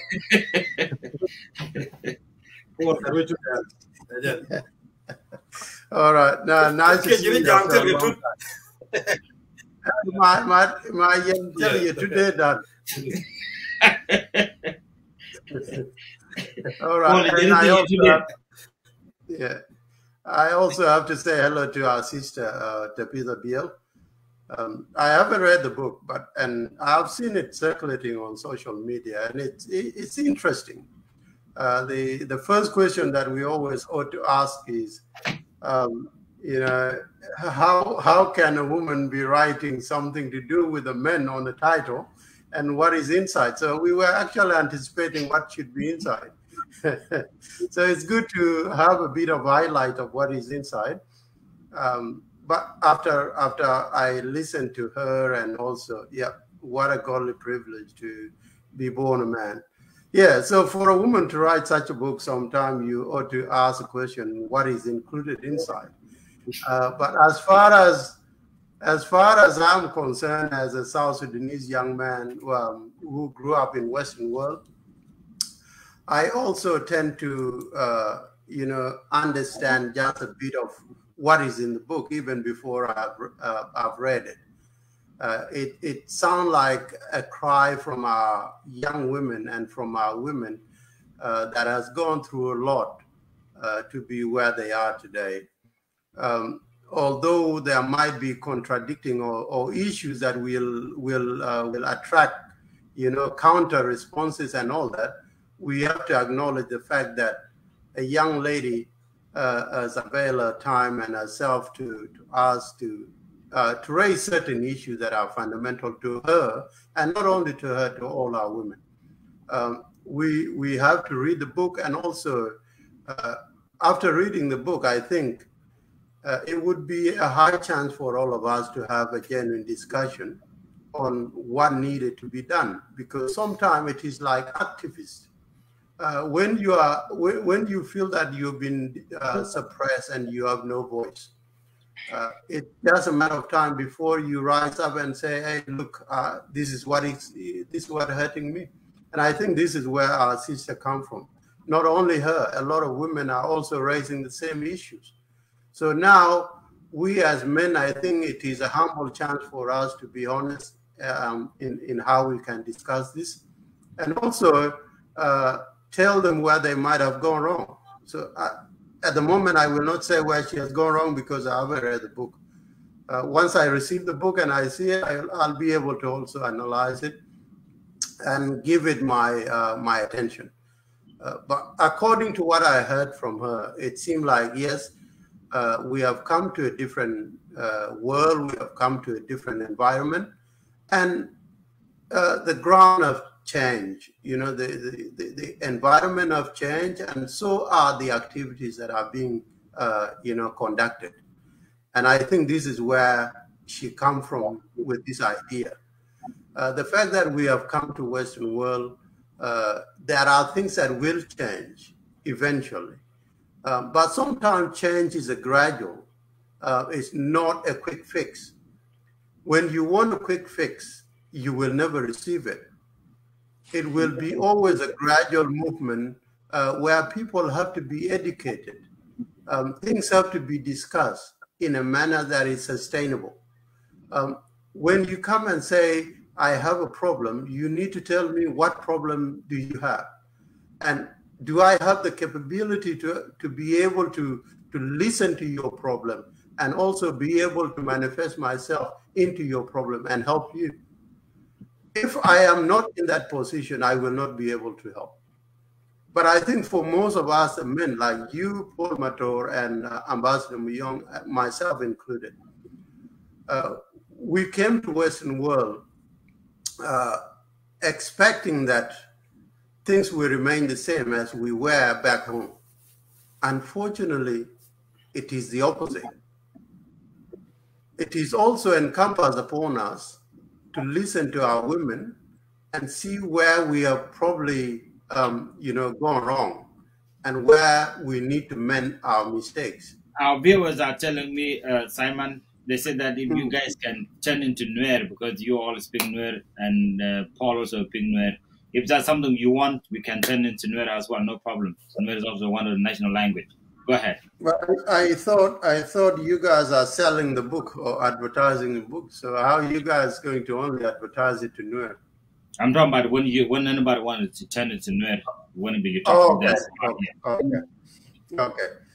Yeah, no, it's okay. It's important as well that our people need to understand what is in the book in their own dialect. But what I was trying to say is I was depicting from what our sister mentioned earlier, that they felt that they have been pinched. We have put them under the rug for quite a long time. And it is now time for them to speak out so that they can tell us what is haunting them, what is hurting them. So the challenge will come back to us, to you, Myong, and all of us that are in Western world. Once we listen to the book and once we listen to the women, we have to be honest in how we gear forward, because without being honest, there will always be what? There will be always, a contrary act. Another woman will come and disclose other things that maybe Tabitha hasn't disclosed yet. And then tomorrow, if we don't want to listen, another woman will also come up and disclose other furthermore. So I think in any society, over time there are changes. People change through time. When you deem the action that you have done 20 years ago unnecessary, you need to also change so that you don't make the next 20 years look like the last 20 years. And I think this is where the challenge from the book comes from. So to conclude, so that you guys can also continue with the discussion, I have mentioned earlier on my comment that sometimes I've been a community leader, I've been a youth leader, I've been, through African community, through South Sudanese community, and I found that we have a big problem, especially those who are in Western world, on how we deal with our women and our social problems. And I think we have failed to address them over the last 20, 30 years, because I believe in America, people started going to America back in 1990s, 91, 92. I remember my uncle left us in Arcoba in 1992. So, and he went to America in 1995. If you look at all these years, it seems like there are men among us that have learned nothing. And I think this is where now the challenge is coming back on us, because we have crossed borders, we have crossed oceans, but yet we still prove that we cannot change. My comment earlier came as I will not say it's a warning, it's just also an education message. That yes, we have to change, but we cannot change drastically to a situation where we don't even understand. And that's where the culture of the Western world I mentioned came in. Some among us, and our ladies and women included, they want us to change in 24 hours to a culture that we never know. Okay? And yet themselves, they are not even chained to the same very culture that they want us to chain to. They want us to behave like white men, but they are not white women. You know? So if I want to say, let us all change, then automatically we have to behave like white people. Whether you are a white black woman or a black man, we have to behave like white people. But it will never happen. It will never happen. What I will agree, although I haven't read the book, is that I need to hear the outcry of our women. And I feel that our women for sure have suffered for quite a long time. And it is a high chance for them to be heard. We have to give them podium to be heard, so that we have to respond in a manner that they will feel that our men and our sons are actually hearing our cry. Because if we refuse to listen to them, then they will continue to advocate. And through advocacy come other things, you know? When you continue to advocate, even if people don't want to listen, there will be a time in future that they will listen. So, Sister Tabitha, I would love to read your book, and I would love to comment further after the book, after I read the book. But for now, yes, I agree that there were areas where we have pinched you. There are areas that we have suppressed your rights. Maybe perhaps not in Western world, but back home. But we need to also understand that in any given society, even the white people within the society, if you date back like 50 years or 60, 70 years ago, you will find that they used to once behave like us. But through development, through progress, through continuous education, there were changes done. Today, if you look at in Western world, they concentrate much on domestic violence. Why? The question is, why do the white people continue to discuss more on domestic violence? It is because it has been ingrained in their culture, just like we had. Over the years, they used to be so violent among themselves, but perhaps it was severely toward the women because they were a bit weaker than the men. So that's why now the law are actually geared on the areas of changing the domestic violence and domestic behavior on how we live in our homes. Back in our villages, in our small villages and our small towns, we don't have a government that can educate us. We don't have all these lucrative organizations that can educate us, create awareness, and all this to change the fabric of our society. I think it will take a time. It will take you and I to go back home to educate our people on the importance of mutual understanding, mutual respect, and also, you know, mutual planning, because you are important. If you are my wife, you are important. My goals and your goals are the same. You mentioned an important area earlier, that we came into Western world where we all work in the factories. Chemkos is not going to hunt in the bushes. Okay, but back home, Chemkos would go to the bush. I would not allow my wife to go and hunt for antelopes in the bushes. I will do it. So I expect once I come home, I will find that my wife already cooked. But in this Western world that we are today, that we are not hunting for antelopes in the bushes. So we go to the factories and we bring this paper money, and this is the same paper money my wife will make. If I make 1,000 a week, my wife will make 1,000. So this is where now Ambassador Mayong, our sister, came into conclusion that there has to be shared equity when it comes to the duties in the house. There might be areas where you have to agree with your wife, because some women also will not like their husband to get so dirty into certain roles that I might not want to discuss here. But there are some women. You mute yourself. Some women also. Sorry. What are role that would be considered men are dirty to get into? Okay, like for example, back home we don't have nappy to change.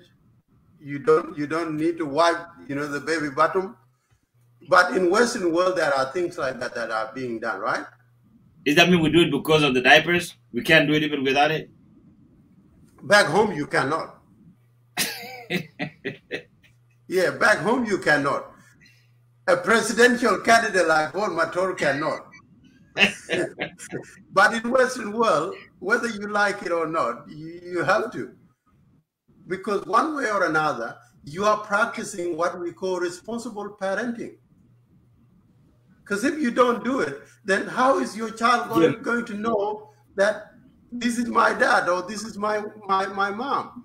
But again, I was concluding earlier and I came back again because the topic is a bit interesting. And thanks to our sister. So to be honest, I think what our sister is doing is she's starting a discussion. And this discussion has to be honest. It has also, it will also come with critics. We have to criticize what she believes in and what she thinks we can do, and so she will do to us. And then by so doing, we will create a pathway that might change us in 10 years, 20 years from now. Because my son or your son might not behave as you. But if we can show them the way and we can show them that, okay, yes, you are a man and she's a woman, but you don't have to behave like my grandparents were doing. Okay, remember Ambassador Muyong, a managing presidential candidate. The level of violence in Elakona youth around. Two were our mothers, two were our sisters, two were our grandmothers. We need to be honest, such must not continue, especially during our lifetime and also after our lifetime when the next generation take over. Remember, there were times when Beguru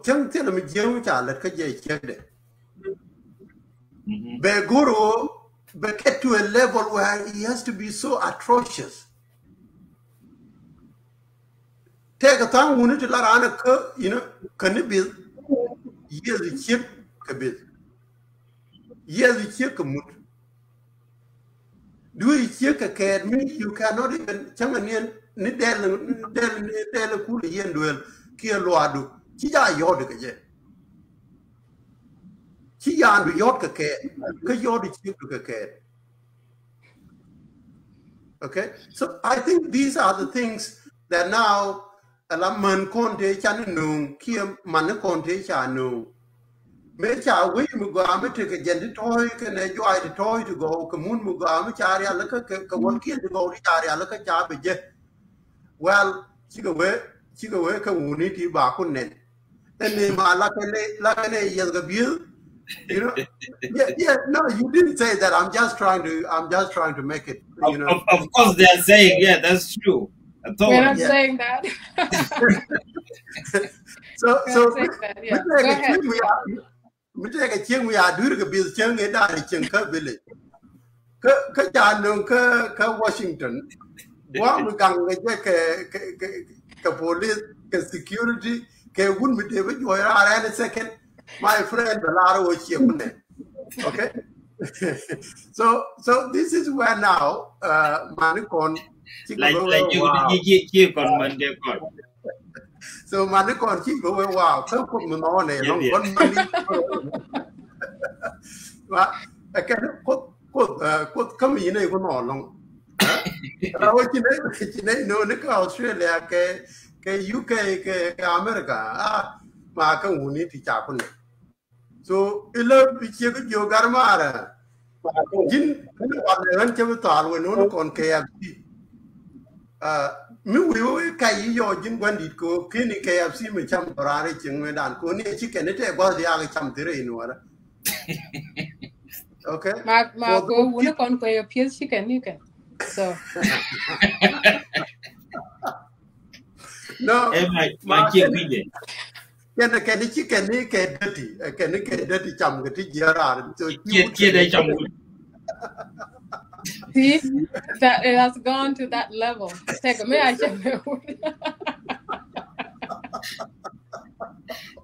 No, what the point I'm trying to make is, you know, to be honest, background me, yes, there is a level of violence back home. Me chana benawane, she gonna be carry on. She gonna be carry on. We must be that generation. Maybe a lot of one and atuka con, ki atuka manakon, ti chege. Near con can a man con the quan con get it done. Got it. I think chicken is the least you can find if you don't have a weapon. Chicken is the least that you can find if you don't have a weapon.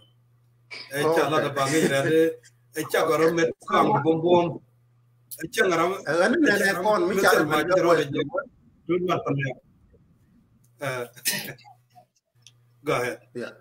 I'm a Western world. But take it to go to Banaba learn, get to year to China them learn. Very soon, Babana take activists, maybe near Kirkenman con, Kirken con. Typical Benny Albaco Ablaro take a culture, Michana Bedok, culture it a continent. A culture, Mubana dog, Cherukun, Kawai, Yuri, and Demunanga, Africa. Regardless of how many years he or she lives in Africa. Take a culture, culture which are now. And that must also apply to Conco, could Kennedy me leather conca Africa. Cook Bokene Dwerka may come a culture con. But there must be a culture which has been redefined through education, through humanity. Milarje one and a check the erodacham. Chubby years commute, chubby years kabid. Just because she pointed to you while I can't tell her, conservative. Okay, come with your third. Can for example, I'm asking my young me condole and narrating.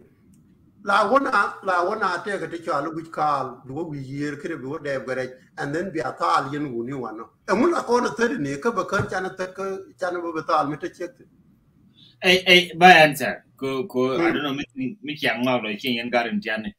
What I know for sure, this is kill me Japan Daka, especially.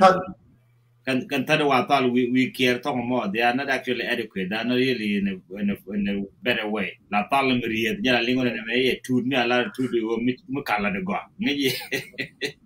So Chacon deprived of that nuclear gun.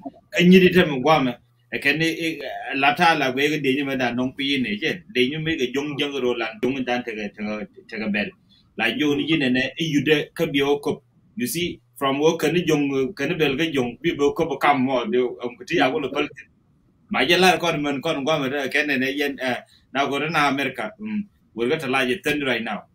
You know, that means taking one blue con go ahead, sorry. That's correct. So Jeremy Alarmanan, change is always gradual. But change can never be stopped. When it starts to happen, it must happen. It's just a question of how long will it take. So now, Milim Kona Latke Nimana need to be the BLA. Chijan Karade.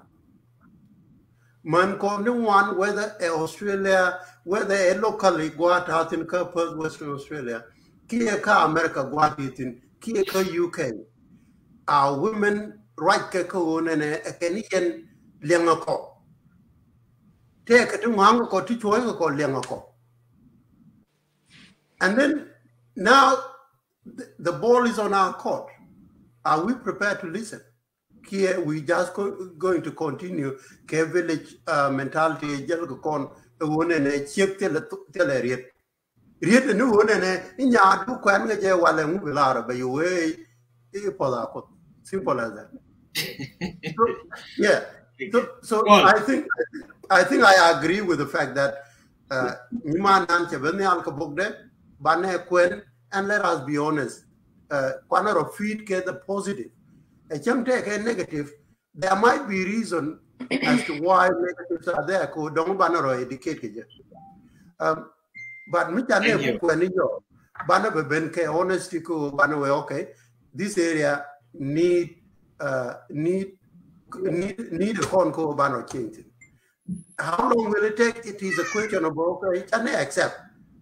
Can I accept we need change? It will take a while, yes, but we have to accept that we need change. For example, Western world, changing, especially communication. That's number one. We fail in a lot of areas when it comes to communication. Go back home in the communication a word, but go would la get a order. He doesn't want to be held to account. Kataete kondoran. La would la get a order. Chancha will quite question it. Micha were too much. Be known what to do it here because Tika have more powers than her. Care physical power. But right now, whenever people are held to account through talks. Don't take me wrong though. There are women both physically strong that can humiliate a man. So well, that is true, yeah, Katogo, it's up to you. Didn't put a more book when they stronger. You know, I would bomb. While I hear one of your man, the young corner, no matter what yet. Yeah, so it's up to you. One way, Michelle, I'm going to call yes. So can take a man who's stronger than men, and take a woman. 95% of men are strong. So it's up to us, and our strength cannot be used to destroy our mothers and our sisters. Take a lot of things to cannot be teach you can't exist, but it is because no one addressed them. You know, sometimes there are mental issues, there are physical deformities, you know. And a lot of problems that happen because of Simon. Yeah. So if I get to one because of our miscalculation, I think these are the things that our mothers are crying for. Anyone go? Paul, Jilla Romnan Gokui Bangier, what was about it? Well, and then a lot of Duman Palea. Aman Palea, you can get it. At least a chunk of out area of Mercom, the bomb. A chunk of major or German Palea. So, like if you don't, with your major German Palea, you know, what a godly privilege to be born as a man is a mind-boggling question. I am my mother's wildest dream. Wildest dream about dream it. I want to know too. Animal. And brown book by God is not easy. It takes a lot of time. It takes a lot of thinking. It took a lot of mental capability, benati, and all of that. You know, I like to call my deal, Bible, powerful. And me another deal is with that zeal of doing things and it's accomplished. Now we can see it. Whether it's about a book like 50 Shades of Grey,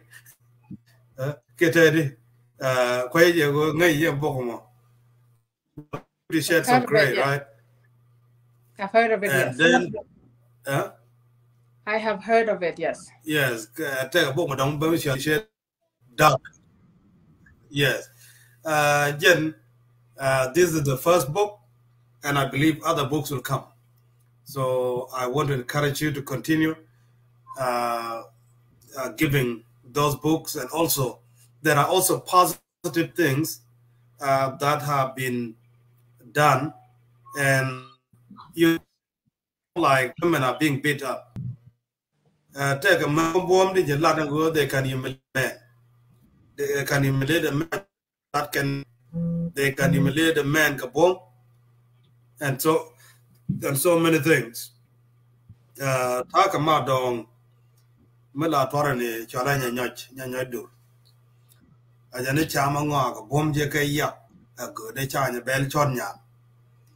Chonya won metajer mete ka bel ke la ko kam more chama ngo ka bom je kai ya. We have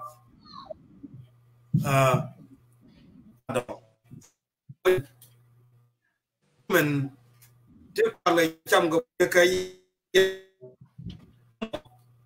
there will be a time where go back and take a money a bomb and bomb moment and then chema the Yamanda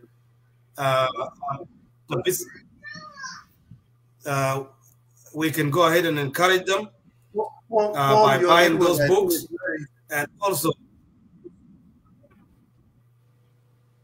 on network network do ngu dầu do I don't know me có rõ đó. Hey, ngu cái gì dầu I don't know deal yet. It's much better than it's okay, continue. But it lang ba ling.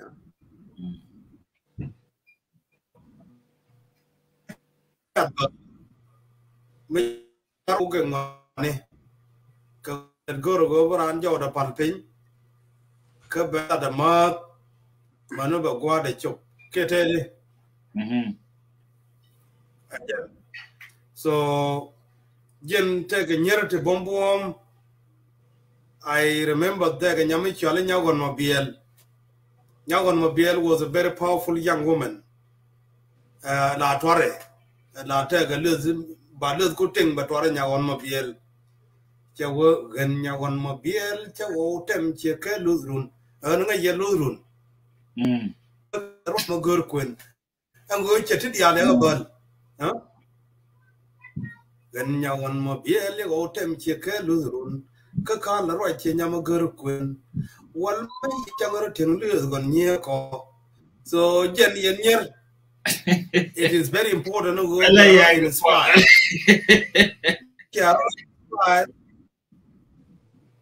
By a quick of lair and wenny. Kagonya mandani yadil get a bisa biel. Go corner and go yenyer. Biaja chum. Go bognet open. Take a direction.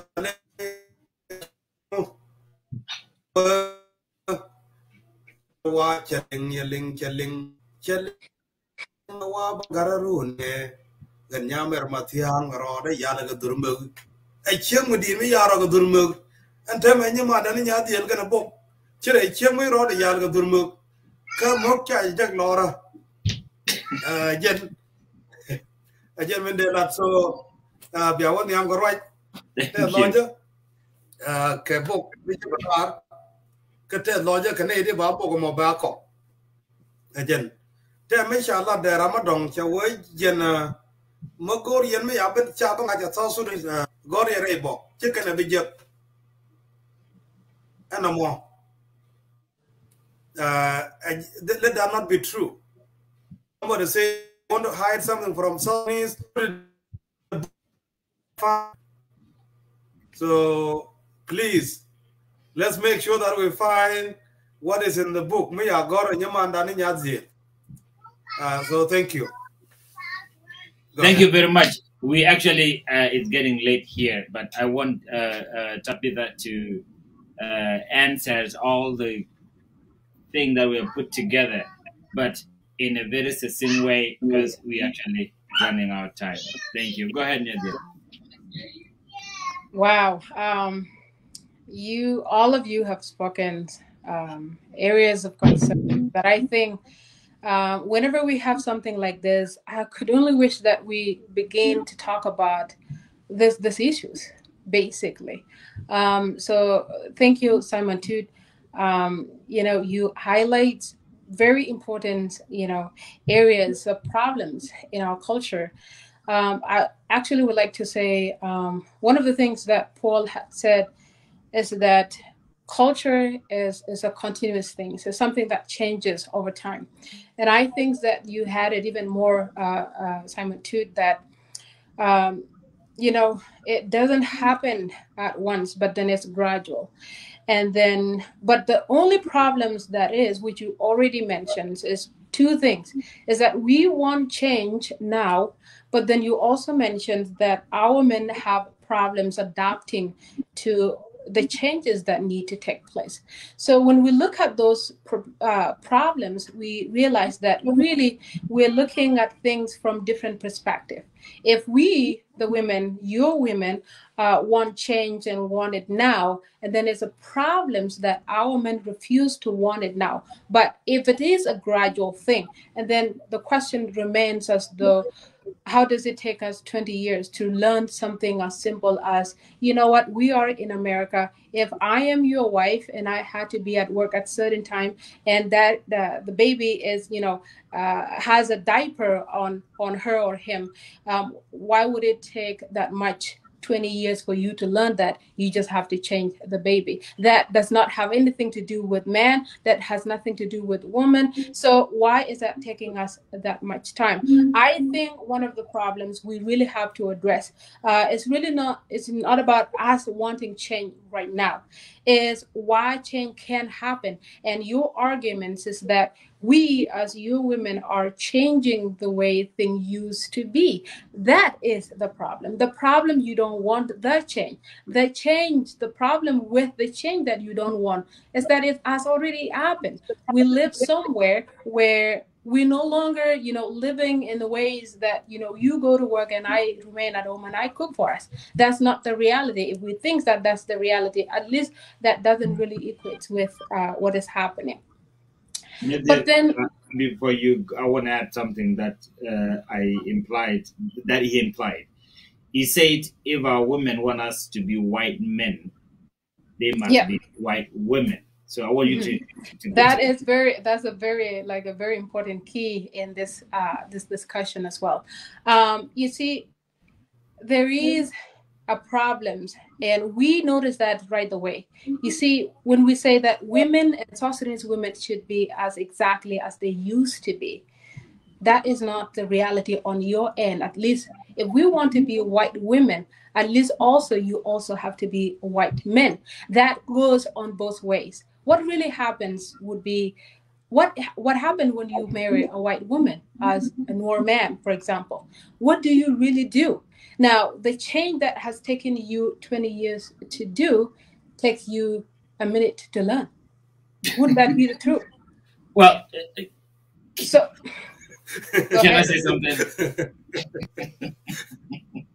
Yeah, go ahead. Yeah. Yeah, it's like when someone drive you every day, you don't know how to drive, right? But when you want to drive, you will know in 2 days, because it's you that moved that car. That's exactly when it comes to white. At least you're dealing with your instinct because you need that. So the need to change has to be on both ends. It has to be ours just as much as it should be on your end. We are not asking for change. We are comfortable. And that's what we're saying. You guys are right. That's we the are problem. Comfortable. You don't want to be moved. If you want from us that to position. Change, listen. If you want us to change, Simon said, we accept we need to change, right? Mm-hmm. But at the same token, right? We want to be like white men, white women at the same time. If you speak English, I mean, if I speak English, I expect you to answer that in English as well. That's what it meant. So I think that we have to be clear. We do not really have any problems, because once we identify what white woman really looks like, the question goes back to you. If you want me to be a white woman because I want you to behave like a white man, we have to define what a white woman and a white man does. So the question is, what does that look like for you? And how do as Sudanese women, how do we ask you to be a white man in particular? Because we've just talked about, revealing every issue that we, at least at this point, have encountered. Things like, we now have troubles with, hey, can you sweep the floor? I am not at home. Can you, put the tea together because we have a visitors and I'm just, 20 minutes away, I'm driving home. Can you do that? Those would then become things that you would normally say your task as a woman, your duty as a woman. But then as soon as you get into a white woman life, you change completely. Now you become a white man in a white woman's household. But the question is we're not asking you to be white men. We're asking you to, yes. Before you go ahead, the things that you've just alluded to. Sometime one of the main reasons that I've seen from most of our men toward the women demands is that the women are not genuine in asking for these issues to be affected. What we see is that women are just showing off so that they can be seen as on the next level. What do you say about that? So when you say on the next level, what does that really mean? It's like you want, for example, a lot of you women, you do it as a show. For example, you want your man to do certain things, not because you are genuine in search for that, but because you want your friend to know, oh, so and so nyangu husband can do this. Nyangu husband can do this. Why not my husband? Yeah, and that would be a great question. It's not the change that you are actually, asking. It is a show of change. What would you say about that? So what I would really say about that is to have that issue in particular discussed in a different ways, right? Yeah. So when we talk about our culture, part of the culture is to mute women. We as South Sudanese women have been mute, and we're told that you really can't say what it is that you feel. We discussed this back home, or maybe even now, I don't know, things have changed a little bit, where if you have seen men, discussing something, you're not allowed to go around, or you're not, allowed or invite to be part of this decision making. So the part of that is to mute us, to have voice that are not practiced in ways we can go ahead and decide what is right and what is not. So when it comes to, particularly us, this would be something that we women have to also realize on our ends, and exactly what it really means. Because if personally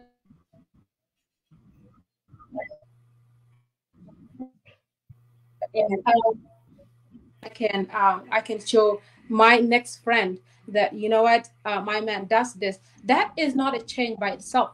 Because I think we would then have to look at it as a pride thing. We would look at it as a personal thing. It's Nyebian wanting to be prideful and telling someone else that, oh, my man does this. This is not all of us. This is an issue that is, a personal thing. And I'm very aware that this is happening in our society. But I think if we want to really get deep down into that issue, we have to really come out and really tell women that they have to exercise their rights openly, without the need to think that my man is the only person who knows how to do something. Because it's no longer about us changing and us changing you to become what we think will then forward us.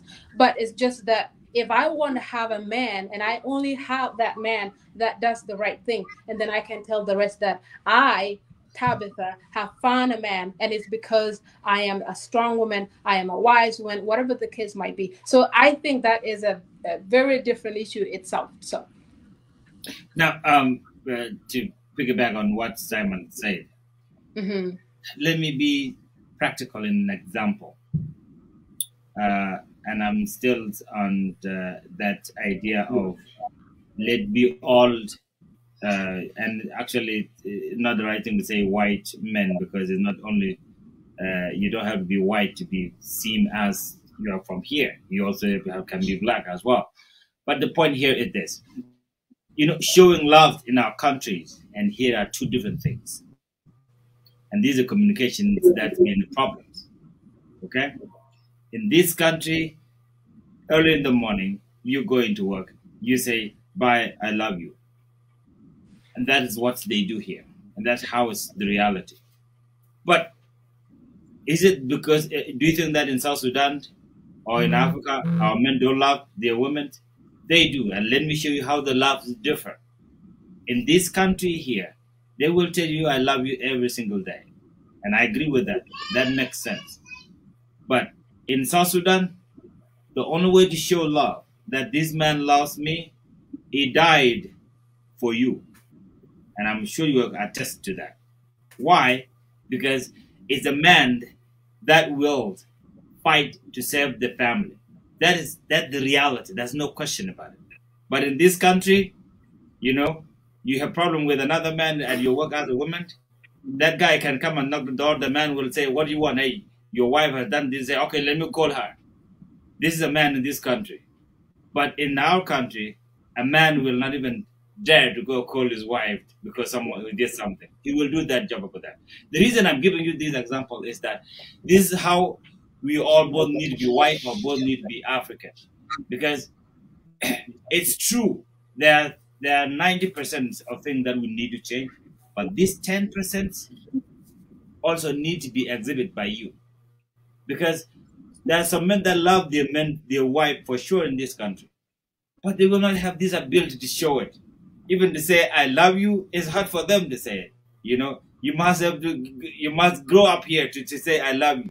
And at some point too, a woman will want to hear his man say I love you. In this country, you give your wife a kiss, and we want to give you a kiss in front of people. But in this country, you women say, hey, a man say I love you, right? But when the man goes to give you a kiss in front of the party people, she will walk away. I have seen that already.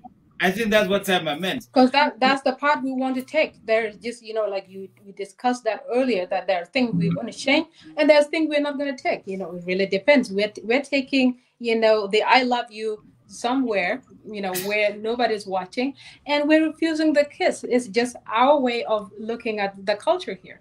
So I don't think that is our problems, and I don't think there are any woman in particular that would say, you know what, I am going to just divorce my husband because of, he's not adopting the way the white man works.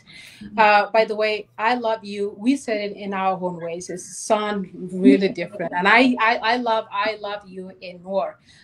Will be a lot of you guys have no idea. It's so beautiful. We can only wish someone said, but you said it in your own way, like you were saying earlier. So we're really cool with that.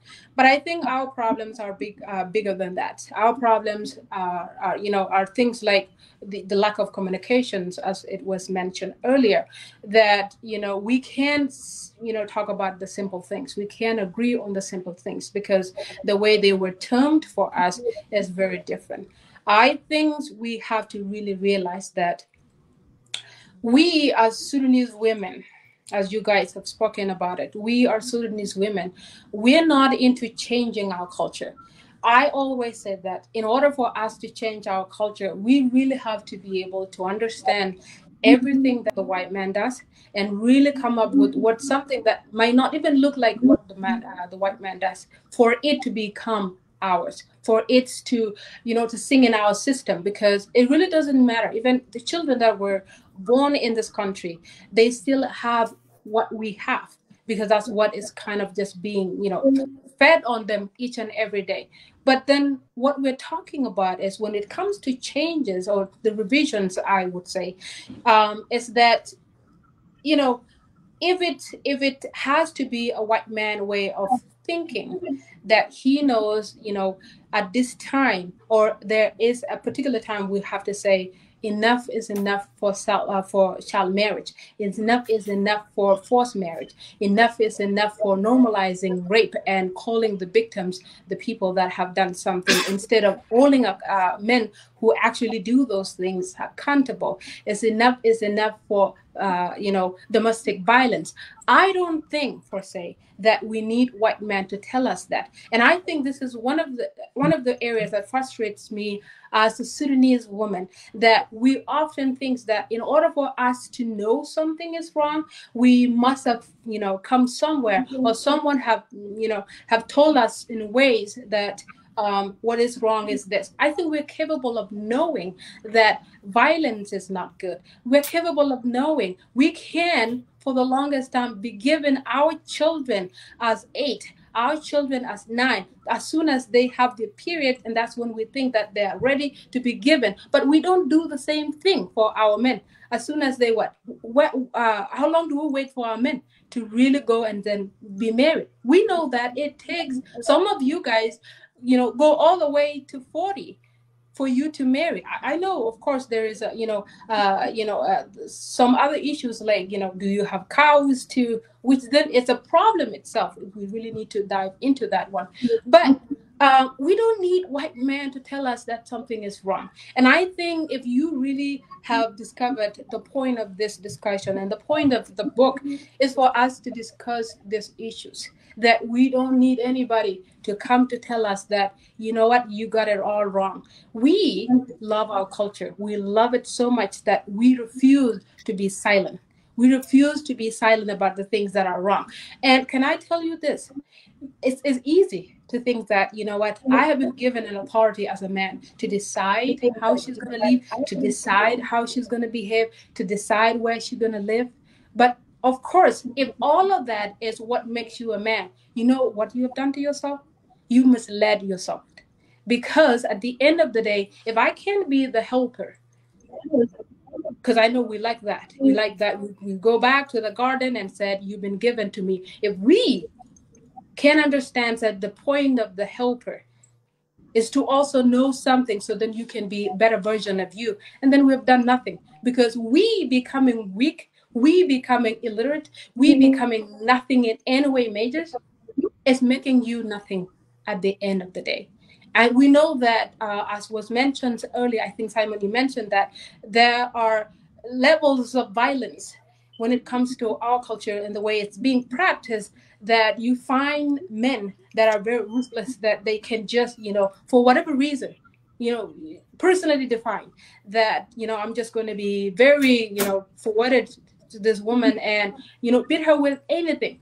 There was a story out of, I think, a Kakuma camp, where a young man killed his wife just because he asked for water, and the water took a minute because the lady had to run to the child who was walking toward the fire. And instead of him thinking that the child has to be rescued first and then the water can be brought to him, he took what he could find and then hit that lady with the tool he found and killed that woman. Now, what do you say about that man? And this is about every man we could know of. And we can say, being in the West and knowing what we know now, and again, I hate to say that, it's not the West that tells us what we now know as something that's wrong. I think you mute yourself if you're talking. Sorry, I forgot that. It's very gruesome to hear that, but do you know the state of mind that man was in? Now, that's my point. That I want to come back to that one, because when it comes to the state of the mind, do we really talk about the state of mind? We don't talk about that. If someone is struggling mentally, we don't talk about it, especially when it's a man. So because, if we talk about someone who is, hangry all the time, or someone who just cannot wait or solve problems, what have we learned as people who have gone to school is that there's something beyond what we're physically seeing. So if we can say that this person is struggling with something else, but just instead we reward this men with more women, that they then later on really force into living a painful life because of that. What really is going on is that as a man, as long as you're able to pay the dowries, you can be any state of mind and you still go away and have no responsibility. I don't know why it's so hard for our men to realize that we're not talking about a quick fix. We're saying that let's start the conversation, because there is no other ways for us to come to the table and realize what has been going wrong has really been going wrong. And that we as women, as your women, deserve better than what our culture offers us. There's just so many areas that need to be touched. But ways to silence us, guys, is no longer about, you're forcing us or you're wanting this sooner. Yes, it has taken you how long now? 40 years to realize that. And some of you have been educated that long. And yet, a simple thing like, I can't be violent. It's so hard to be figured out. It's so hard for you to realize that we don't deserve that, and that we are, just as you are, human. So we need to talk about those issues. We need to talk about them now. And we're not talking about quick fix, but if we don't start right now, we might not have a chance to do that. Because the problem is our culture that you really loved has already changed. It has already changed. And my fear as Tabitha, as a Sudanese woman, as a Nuer woman, I am so afraid that in the next 10 years, you will not believe what it turned into. See, you love the fact that we cannot change into something else, but you already changed. Like I was saying, you be in a white woman household, what do? You do laundry every weekend. You fold the clothes. But as soon as we say, hey, Mr. Toot, can you do that for me? You're like, what? What about the cows? What about Yana Maria? What about Tuncha? What about this and that? So then what then happened with the white woman? The only thing we have done is actually to create the clothes. We are washing them already. No, you're not. You're not. You have to do them. But of course, that our problems and what I'm talking about goes deeper than that. It's not just the clothing and things like that. It goes deeper. So I know you know that, and we need to talk about those things. Well, okay. It's actually 12 in the morning here. It's very, very late. I have kids that are running around because I'm still the studio is loud for them here. So I can realize that. And I'm sorry that this will come to an end. I don't know if you know that's brother Simon. We are moving to a real studio now, so I don't have problems of these little ones running around saying that and all that. And we will be actually having a fixed time. It's 1 hour and will be 1 hour, unfortunately. But it has been my pleasure to host all of you. Tapitha, you are going to Australia, yes. and we wish you a great trip. Australia, I've been there before. They are great people. One of them is Simon. Yay. That's really good. He received us very, very well. They are very, very nice people. And the time you will spend there will be one of the best times of your life. So for those who want to buy the book, that is the book right there. You can read it. And I love it. If you have a disagreement, talk to Nyadil. And this is the only way for us to get to where we are going. I want to appreciate you, Nyadil, for coming out, because this is the only way we've been saying that, hey, we want to be like the rest of the world. The rest of the world is there just because their women are there with them. So I do have disagreement with you as well. You know that. But I really, really, really congratulate you for giving yourself a time to write this great book. I want to say thank you so much. And as you change us, you also have to change with us. Having said that, thank you very much, guys. I will see you next time right here on Wednesday. Thank you very much, and I appreciate your time.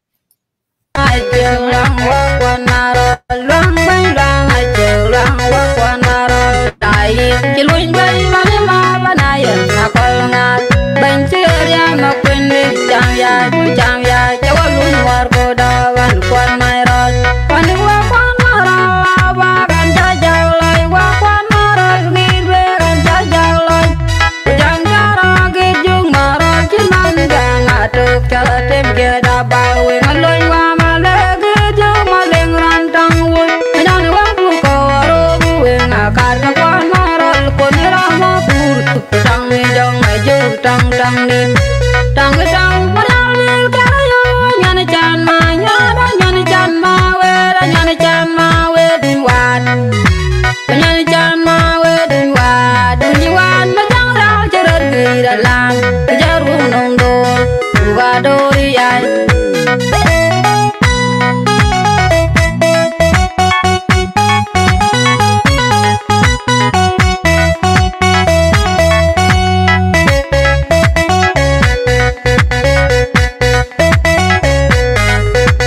nhan ye la chi ban luôn về te ban ro gang real dung we cheleng ron kwan maral di jam de kai ban te ye ayana kola bengar ayana kola bengar ayana kola chirwen la ron kwan maral ba jam de kai ban te ye ayana kola bengar ayana kola bengar ayana kola chirwen kene de ngachalu ni bola ini dut nyane galbai ni bola ini dulodi kenyan pain kuilare kulya korom dirla lujbai ni bola ini dut nyane galbai ni bola ini dulodi kenyan pain kuilare kulya korom ken makaleng nyada yefil nyada dana don kewi e nyadi tar utara la du jokomo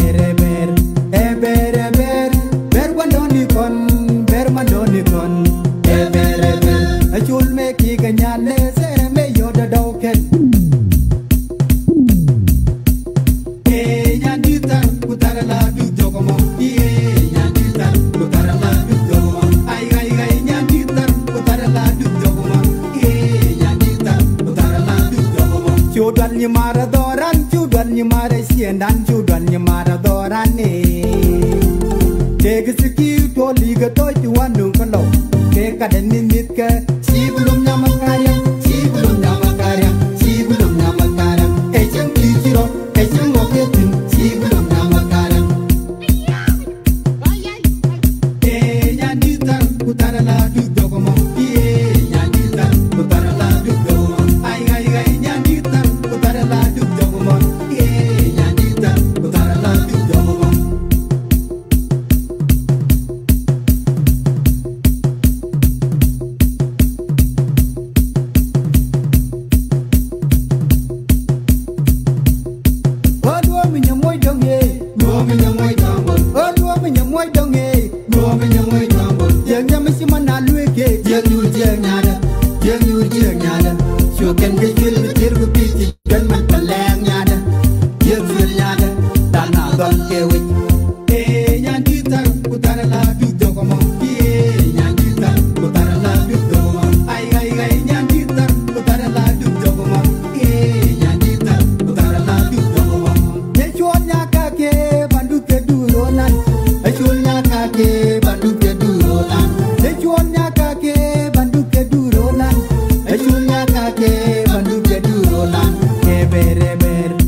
Celebrate, Kulio, Kalina celebrate.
Ashana celebrate